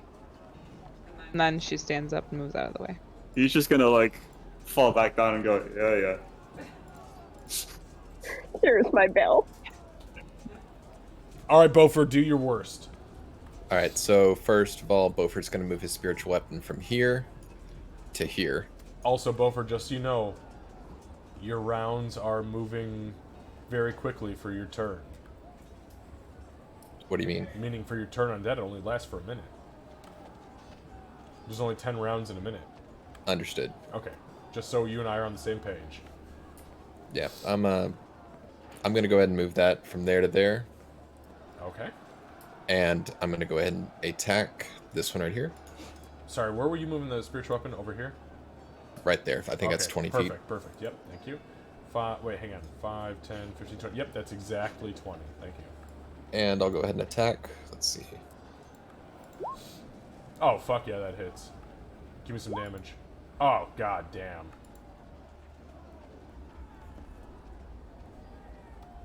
Yeah, you smash it in the back of the head as Rhea's coming up for another Morningstar swing, and your spiritual weapon just phases through the wall and bashes it in the back of the head, literally sending its brain matter scattering across the floor. Its brain is non-existent, but its undead flare is still enough to keep it upright and moving.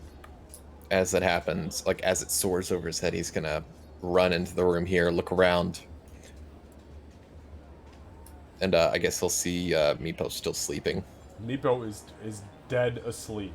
And then look at I would really like She is just fucked like- up. All right, and Bofer's gonna go ahead and use Cure Wounds at 2nd level. Fuck yeah, go ahead.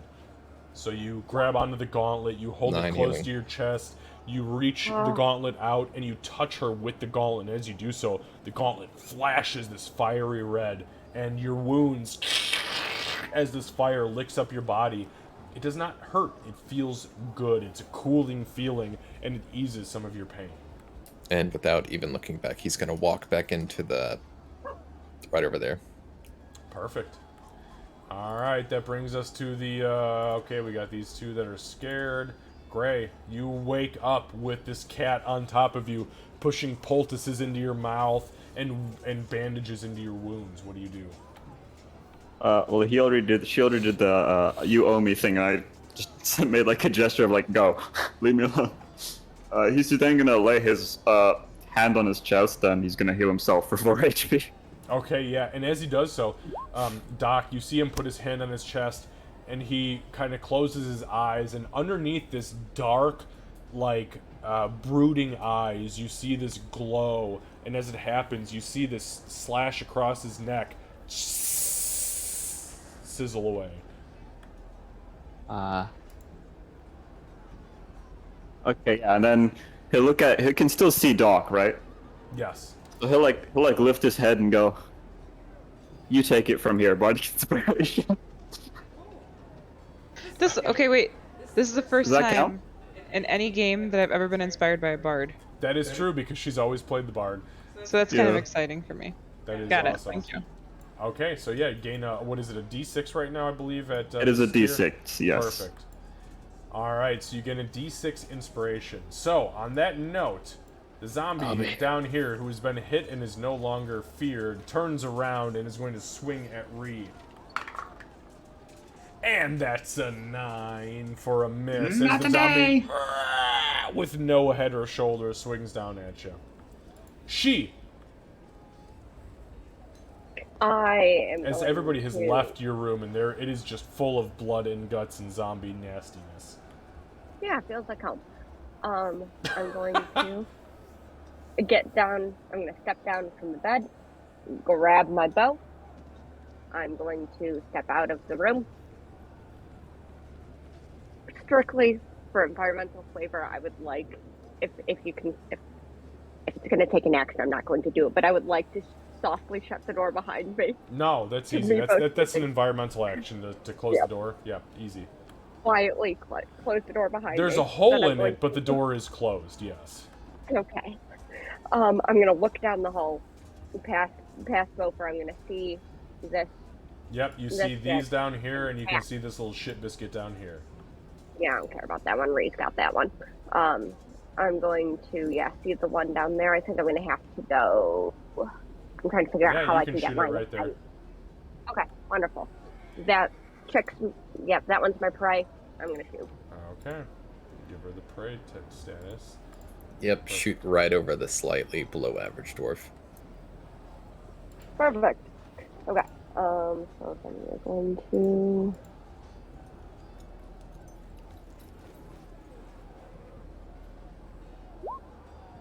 Yeah, that definitely hits. All right, let me do some damage here. Oh shit, that was a fucking damage. So as she's down on the ground, like cowering and screaming as this like spectral, ethereal fire is burning around her and the one in front of it, you shoot her in the back of the head, and as you do so, her head bounces forward off of the guy in front of her, comes back, and she shakes it, and the flames dissipate as the fear effect dissipates from her, but she looks horrifically wounded. Wonderful. My response is to knock another arrow, and that is my turn. All right, Ree. Guys, we're going to go a little bit later than 10 tonight because I do want to finish this combat, just so you know. Okay. Yeah, Ree will just continue, keep on with this one here. Perfect. And whackity whack. Whack. Whack. All right, yeah, 11. 11. Oh, fuck, that's... Okay, I got to make a save. Give me a sec. Come on, night. I rolled a nat 1. Yeah, suck it. So, Ree, how do you kill this thing? So this thing's just gonna be getting pummeled by the spiritual weapon also. So like it's probably like almost a pulp as well. So I'll just pretty much do what I did with the last one. It seemed to work pretty well last time. Just fucking Pummel it, fucking die, you nasty motherfucker! He's so intense. and then just covered in ichor and gore and just. Where's the next one? Yeah, it's pretty horrific. Like, as you come to from the fuck this guy rage, you realize that there is nothing left in front of you aside from bones and goo and gore. This thing has been just painted the fucking walls. Like, someone's gonna need to come in here and clean this up, and it's not you. Yeah, I can't stand it if you don't have any fucking bones, can you, asshole? And then she'll just make her way up this way, back towards the rest of the group. All right. There. Okay, Doc. She's gonna, feeling very inspired, head down out toward these zombies here. Okay. And I'm gonna try to hopefully hit this one. Okay, now just so you know, you do not get sneak attack because you don't have advantage, and there's nobody within 5 feet of you. But yes, you can definitely hit it. Actually, they haven't attacked yet during combat, so... That is Well, they have. that is actually not true. They have attacked Gray. Yeah. They did, okay. Yes, they Oh, did. that's right, Yep, they did. before they got the fear. They got scared out, that's right. Yep. Okay. Both of them, actually. Those were literally the two right in front of him, so... Yep. 15 to hit. 15 absolutely hits. And it's gonna be Jeez. 7 points of 7 damage. is... Wow, that's a lot of fucking damage for a short sword. And then the sickle. Okay. Yep, so you stab her in the spine, she starts to flail. Yep, 19 absolutely hits. I think I'm gonna have to... Oh my god, I'm gonna literally... So it's a 7 for my save. And I rolled an 8. 1 hit point left. Okay. Alright, so yeah, you hit her with the short sword, you stab her in the spine, she starts to shake and shiver. And- You hit her with the sickle, and as you pull out, you see like a chunk of flesh come out with it, but she doesn't fall to the ground.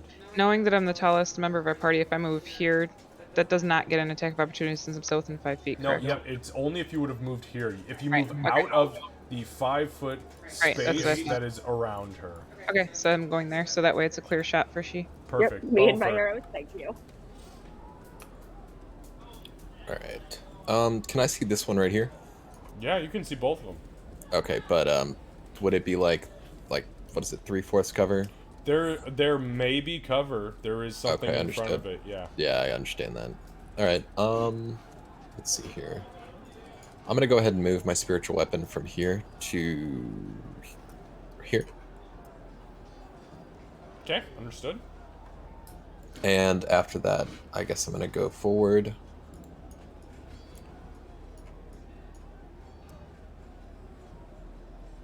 I think you actually even have more movement than that because you're not encumbered. Yeah, I do. Because you don't have your... Because you're not wearing your goddamn armor. I stripped you naked, you're welcome. You did, yes, you did. Hold You know what? up. I'll go The ahead. clerics of The church Paylor stripped stripped you him naked. The priest stripped you naked. He doesn't have to know. Okay, she stripped you naked. Cat. You know what? I'll use Word of Radiance. Let's third time's a charm. All right, we'll try it. I'm sorry. What kind of? I apologize. What Con kind save. of con? Thank you. No, that's a 15. Ah, come on. Sorry. All right. That's gonna be it. All right. So the crazy bitch turns around, and she's gonna swing at you, Bofer. That is a 21 to hit your ass. That definitely hits. And she hits you for a whopping 2 points of bludgeoning damage as she punches you in the jaw. That wasn't very nice. So this guy, he is within 30 feet. So that is 5, 10, 15, 20, 25, 30. So he runs the fuck away from you because no thank you. And that ends his turn. Great. The longest minute of his life. Yeah, he'll run out to the hallway. We'll stand up and start walking out to the hallway. Not feeling great. Gonna look around. He knows the others. He knows there's one more zombie, 'cause the other one, but he doesn't know if it's dead or not. So he's just gonna assume he's dead. They're dead. How bad is everyone looking? Or can I not see that in? You can use your action to make a medicine check. Sure. Okay, give me a How- medicine check. No, bad at these. But, 20. Okay, so I will give it to you in this order. She is looking very bad. Doc looks just fine. You are fucked up 2 ways from Sunday. Ree is looking excellent. Actually, I take that back. Let me back that up. I'm sorry, I mixed the two models up. She is looking very fucked up. Bofer is looking teetering on the brink. Doc, okay. You, and the zombie in front of bad. Bofer, really bad. Like, really fucking, like, on death's door. Being He held is an together maybe opportunist. by an ability. I don't know. Yeah. He is an opportunist. That's right, stab Bofer in the head. Oh, wait, sorry, we're not that kind of opportunist. No, not that one. He'll just toss a knife at the zombie. Oh, wait, no, I did my action, never mind. He'll cast with my bonus actions. Okay, so Bofer's been hit. She's not, has also pretty bad, and Ree is okay. Correct, Ree is fine. He'll use his Mantle of Inspiration anyway, because you can see that Ree has a club, or a Morning Star. And he'll hit Bofer, Ree, and she. Okay, so explain to me what your Mantle of Inspiration looks like. It is a visible effect plus an aura. Yeah. So he picks up his drum as he walks out, slings it over his neck, and then he'll 3 times. And I guess like these black feathers would fall like around the 3. Okay, and it'll- I'm sorry, is it 5 temporary hit points? It's 5 temporary hit points. Yeah, Yes. 5 temporary So hit who is points. it to? Who is it to? Bofer? Bofer, she, and Ree. And they get to move toward him as Yeah, well. and they can use their reaction to right now if they want to move towards them. Use their movement to move towards them without Right, opportunity without an attacks. attack of opportunity. Okay, so as Gray steps into the hallway, you guys hear this loud, war drum loud. And as you all look back, you see him standing there with this crazy, like, dark, angelic aura kind of brooding about his very being. And he smacks it one more time. And as that happens, you feel your bodies all become invigorated. Now, just so you know, any temporary hit points, I add it to your red circle. So if you click on yourself, the red circle will be 5. Those temporary hit points go first, and they cannot be healed back. And right now, if you want to, you can move up to your speed towards him without any attacks of opportunity. So anybody making that decision, make it now. Bofer. Oh, it's only towards. It's only towards, you can move Towards towards him. him only. Ah, so I can't. So I it's- can't go. It would be to get you out of combat. Like, you can go toward Exactly. him, to go right next to him. Yeah. Yep, bingo. I think. So like I think. this is viable. I think this the is- bard and I think the bard in my other campaign is using this wrong, but yes. Yeah, I was Okay, about cool. to say I didn't notice it can only move to me because I didn't see Yeah, it in the it's thing. only toward you. I mean, Hang like I on, said, I let me, used it as let me shitload. make sure I'm not doing this wrong. No, you're correct. I did this for 5 years. I want to make You're sure I'm correct. not wrong. As each of them gain 5 temporary hit points. When a creature gains these temporary hit points, it can immediately use its reaction to move up to its speed without provoking opportunity attacks. Oh, it does say up to its speed. Yeah. Oh, so just anywhere. And I feel like ours said to me though.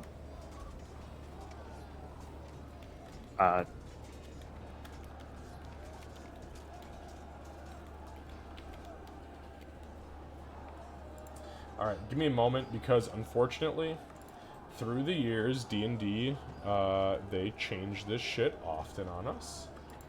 So I just want to make sure we're all on the same spot.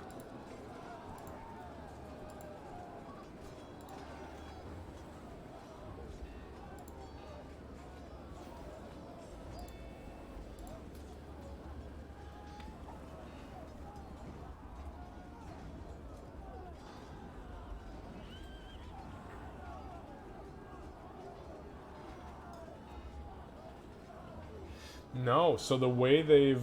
Yeah, this was from Xanathar's Guide. Give me a second, I'm gonna grab the book.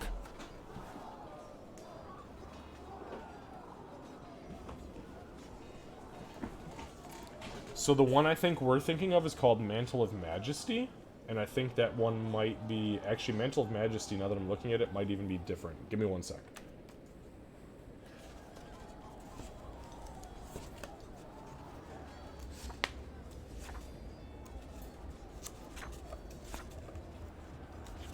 Okay, so just wait to do any movement or anything like that. Yep, give me Yeah. just one sec. Give me I one think sec. Mantle of Majesty was the charm one.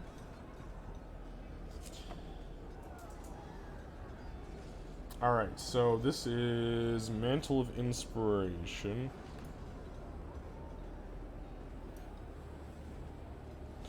Yeah, so it says, when you use this ability, you choose a number of creatures you can see that are within 60 feet of you, up to a number of creatures equal to your Charisma modifier, minimum of 1. Each of them gains 5 temporary hit points. When a creature gains these temporary hit points, it can immediately use its reaction to move up to its speed without provoking an attack of opportunity. Yeah, it is just move. And Doesn't say that where. is just the end of it. So, yes, you can move anywhere you fucking want if you use your reaction. Another raid? I'll move right there. Who the fuck is raid? Yeah, if everybody's stepping out of the way, I'm just gonna. Holy shit, Hi, Hex. hi, Hex, zombie. thank you so much for the raid. We are not paying a whole lot of attention because we are just at the tail end of our D&D game for Sunday night. So bear with us just for a little bit. Thank you for the raid.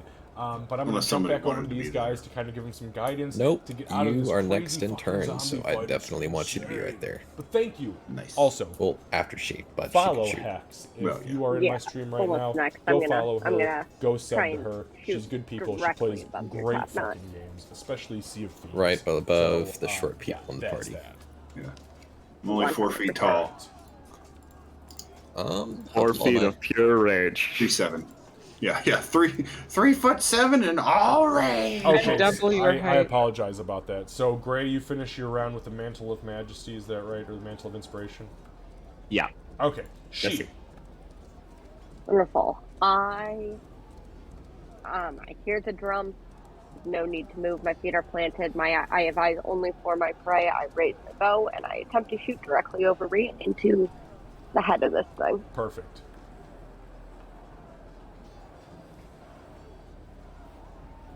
Ooh.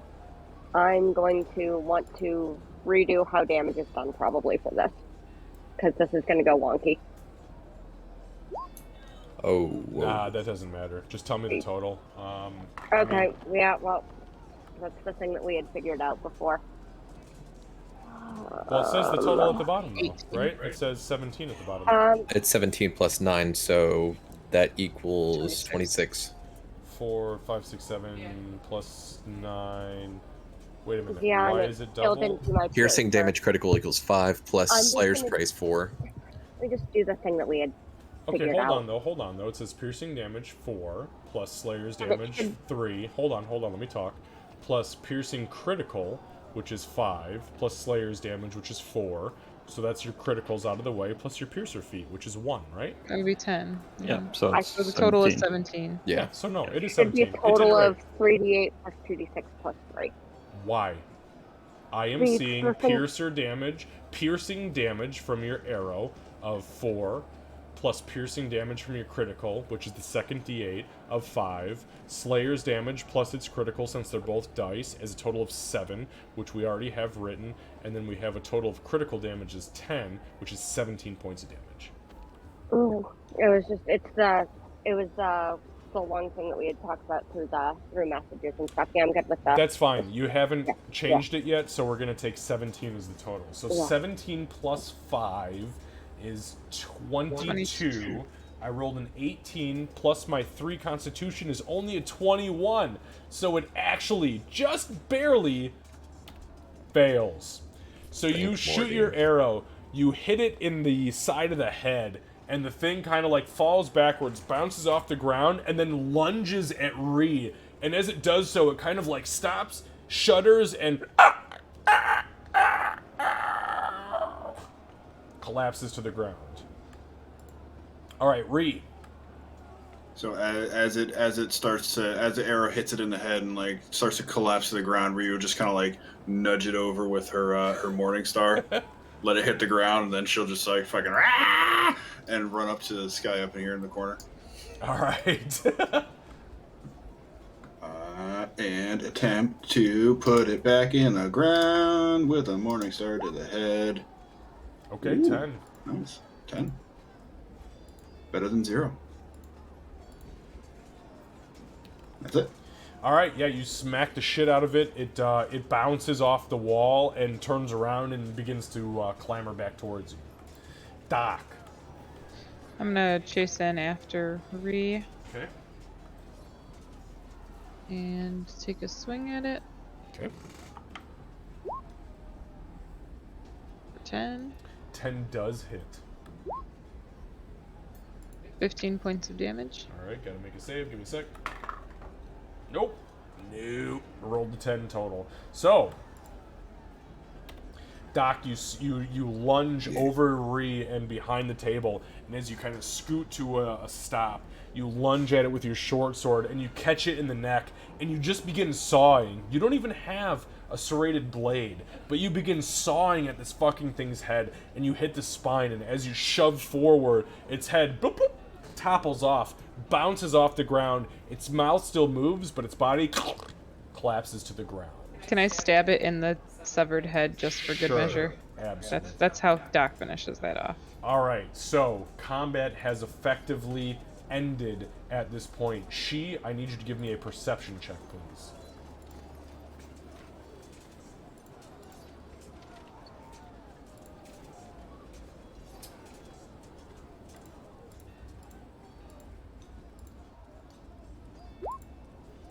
$18. You smell the very obvious scent of mid-tier rot coming from this direction.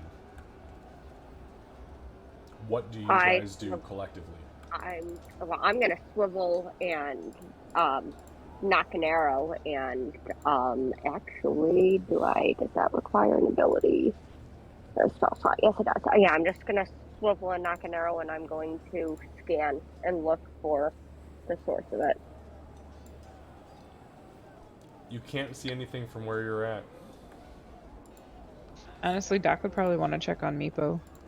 Beaufort's gonna turn around and look at the new figure and the person he's never seen before. Okay, yeah, and as you do so, Beaufort, you look at the guy standing in front of you. He's literally holding a huge war drum. It takes up the entirety of his underarm, as it is an object almost bigger than his entire torso, and he's holding a single bass drum mallet in his hand. And as that happens, you look kind of behind him, and you see your hammer fade into the ether. Beaufort's gonna go ahead and put on his gauntlet, and he's gonna reach his hand out. He's gonna say, "Beaufort, nice to meet you." He'll just nod his hat and go, Gray, now if you'll excuse me, it's been a long day. He's gonna go back to bed. He's gonna say, "Oh, you're gonna want it." Oh, okay. Can you Okay. have it, Gray? Dak's gonna peek through the door hole to make sure Meepo's breathing, kind of like a mom checking on a baby. Meepo hasn't fucking moved. He's slept better than everybody here times 10. And then I'll move into our room and start donning my armor. To be This honest. makes me question who really took the sleeping potion. Yeah. I'm gonna go ahead and follow him.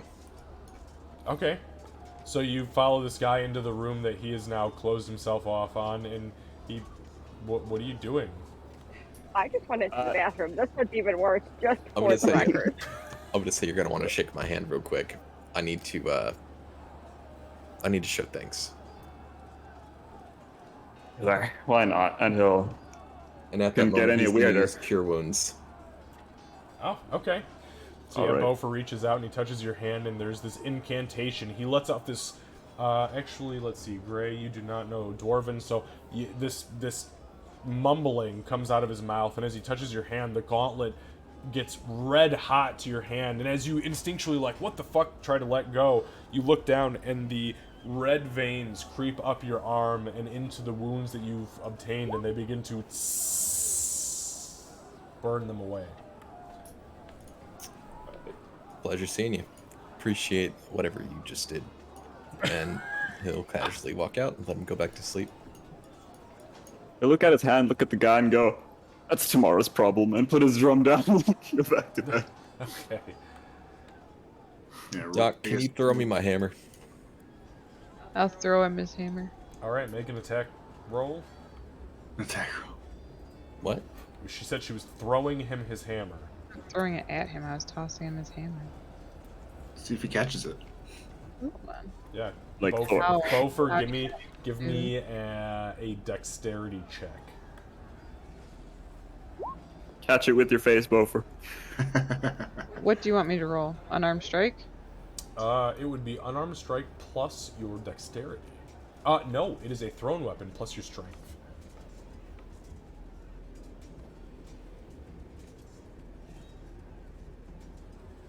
I mean, what do you want me to roll? I have like That's pretty much just an unarmed strength roll. Yeah. Give me an right? unarmed roll. What is +3? Is +3 your strength?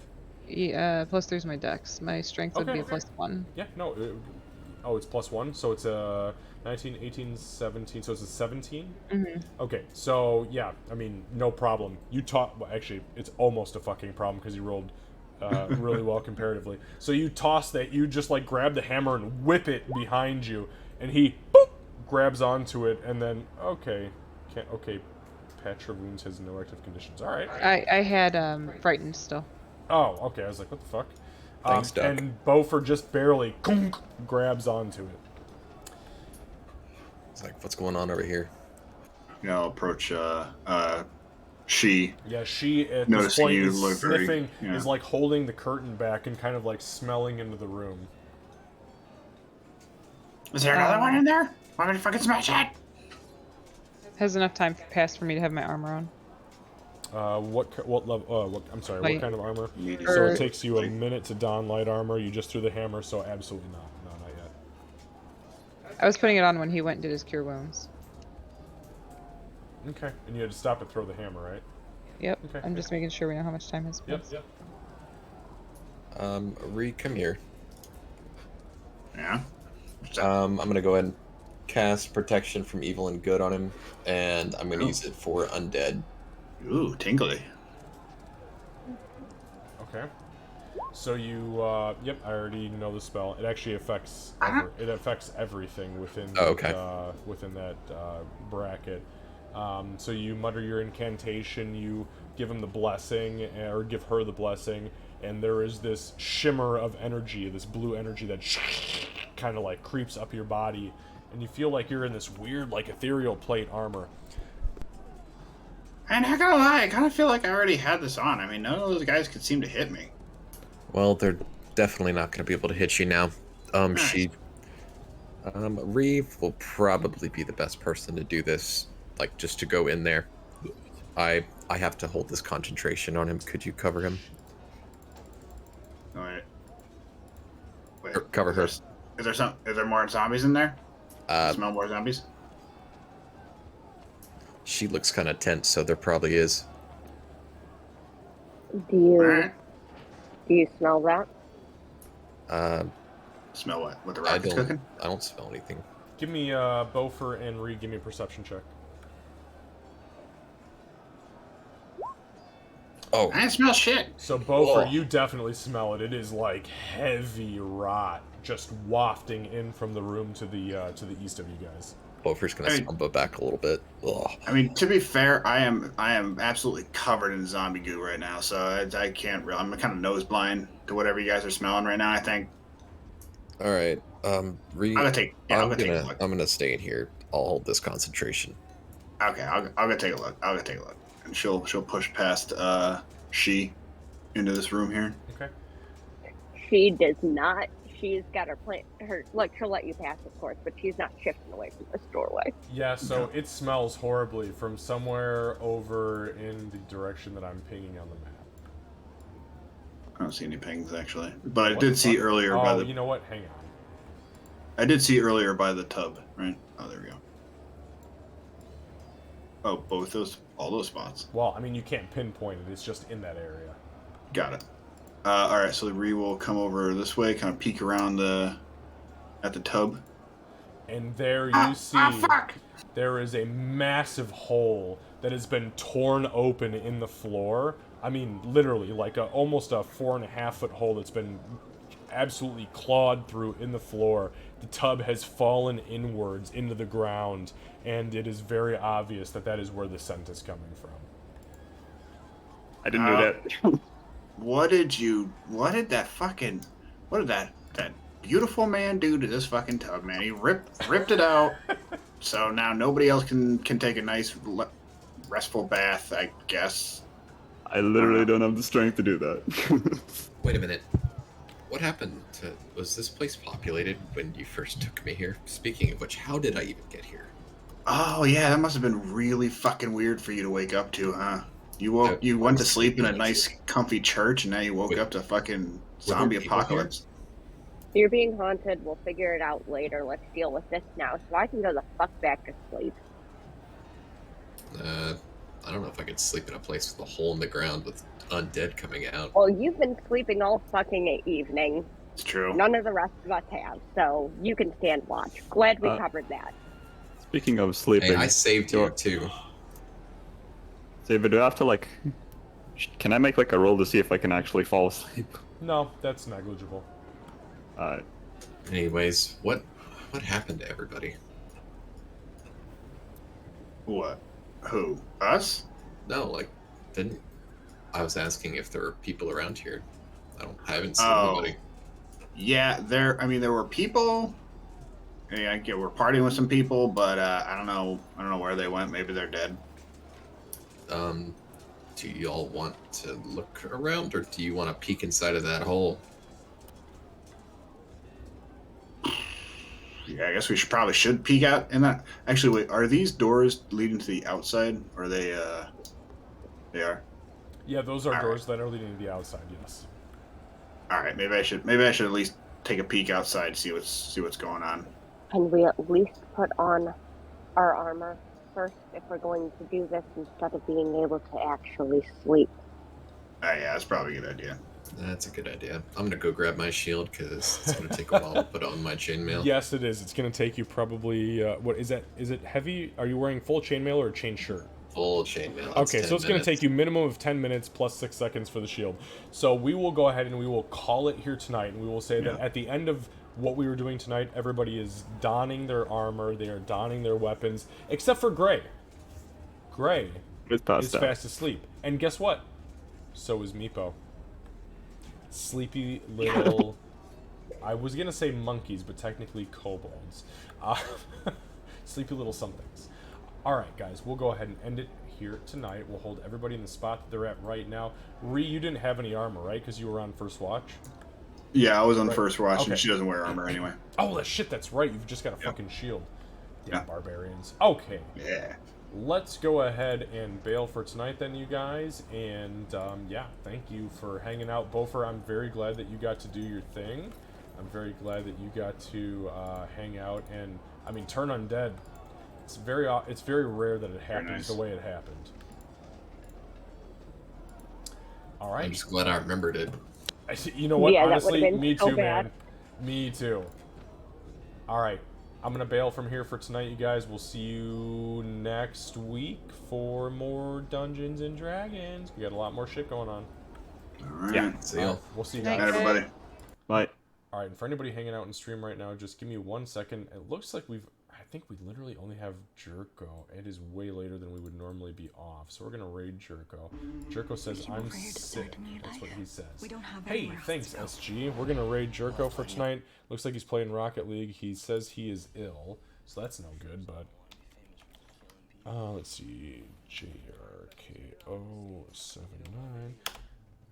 There it is. So, give me just a moment. We'll be back next week as we are every week for the last 18 weeks. Next week will be week 19. So we're going to play D&D again. Candace is not doing her Tuesday stream this upcoming week because she has an exam she's studying for. I will be on more than likely on Wednesday, and then we'll be back Friday, Saturday for our regular Solasta stream, and then Sunday for D&D. Let's go raid Jerko. Here we go. Thanks, guys. See you soon.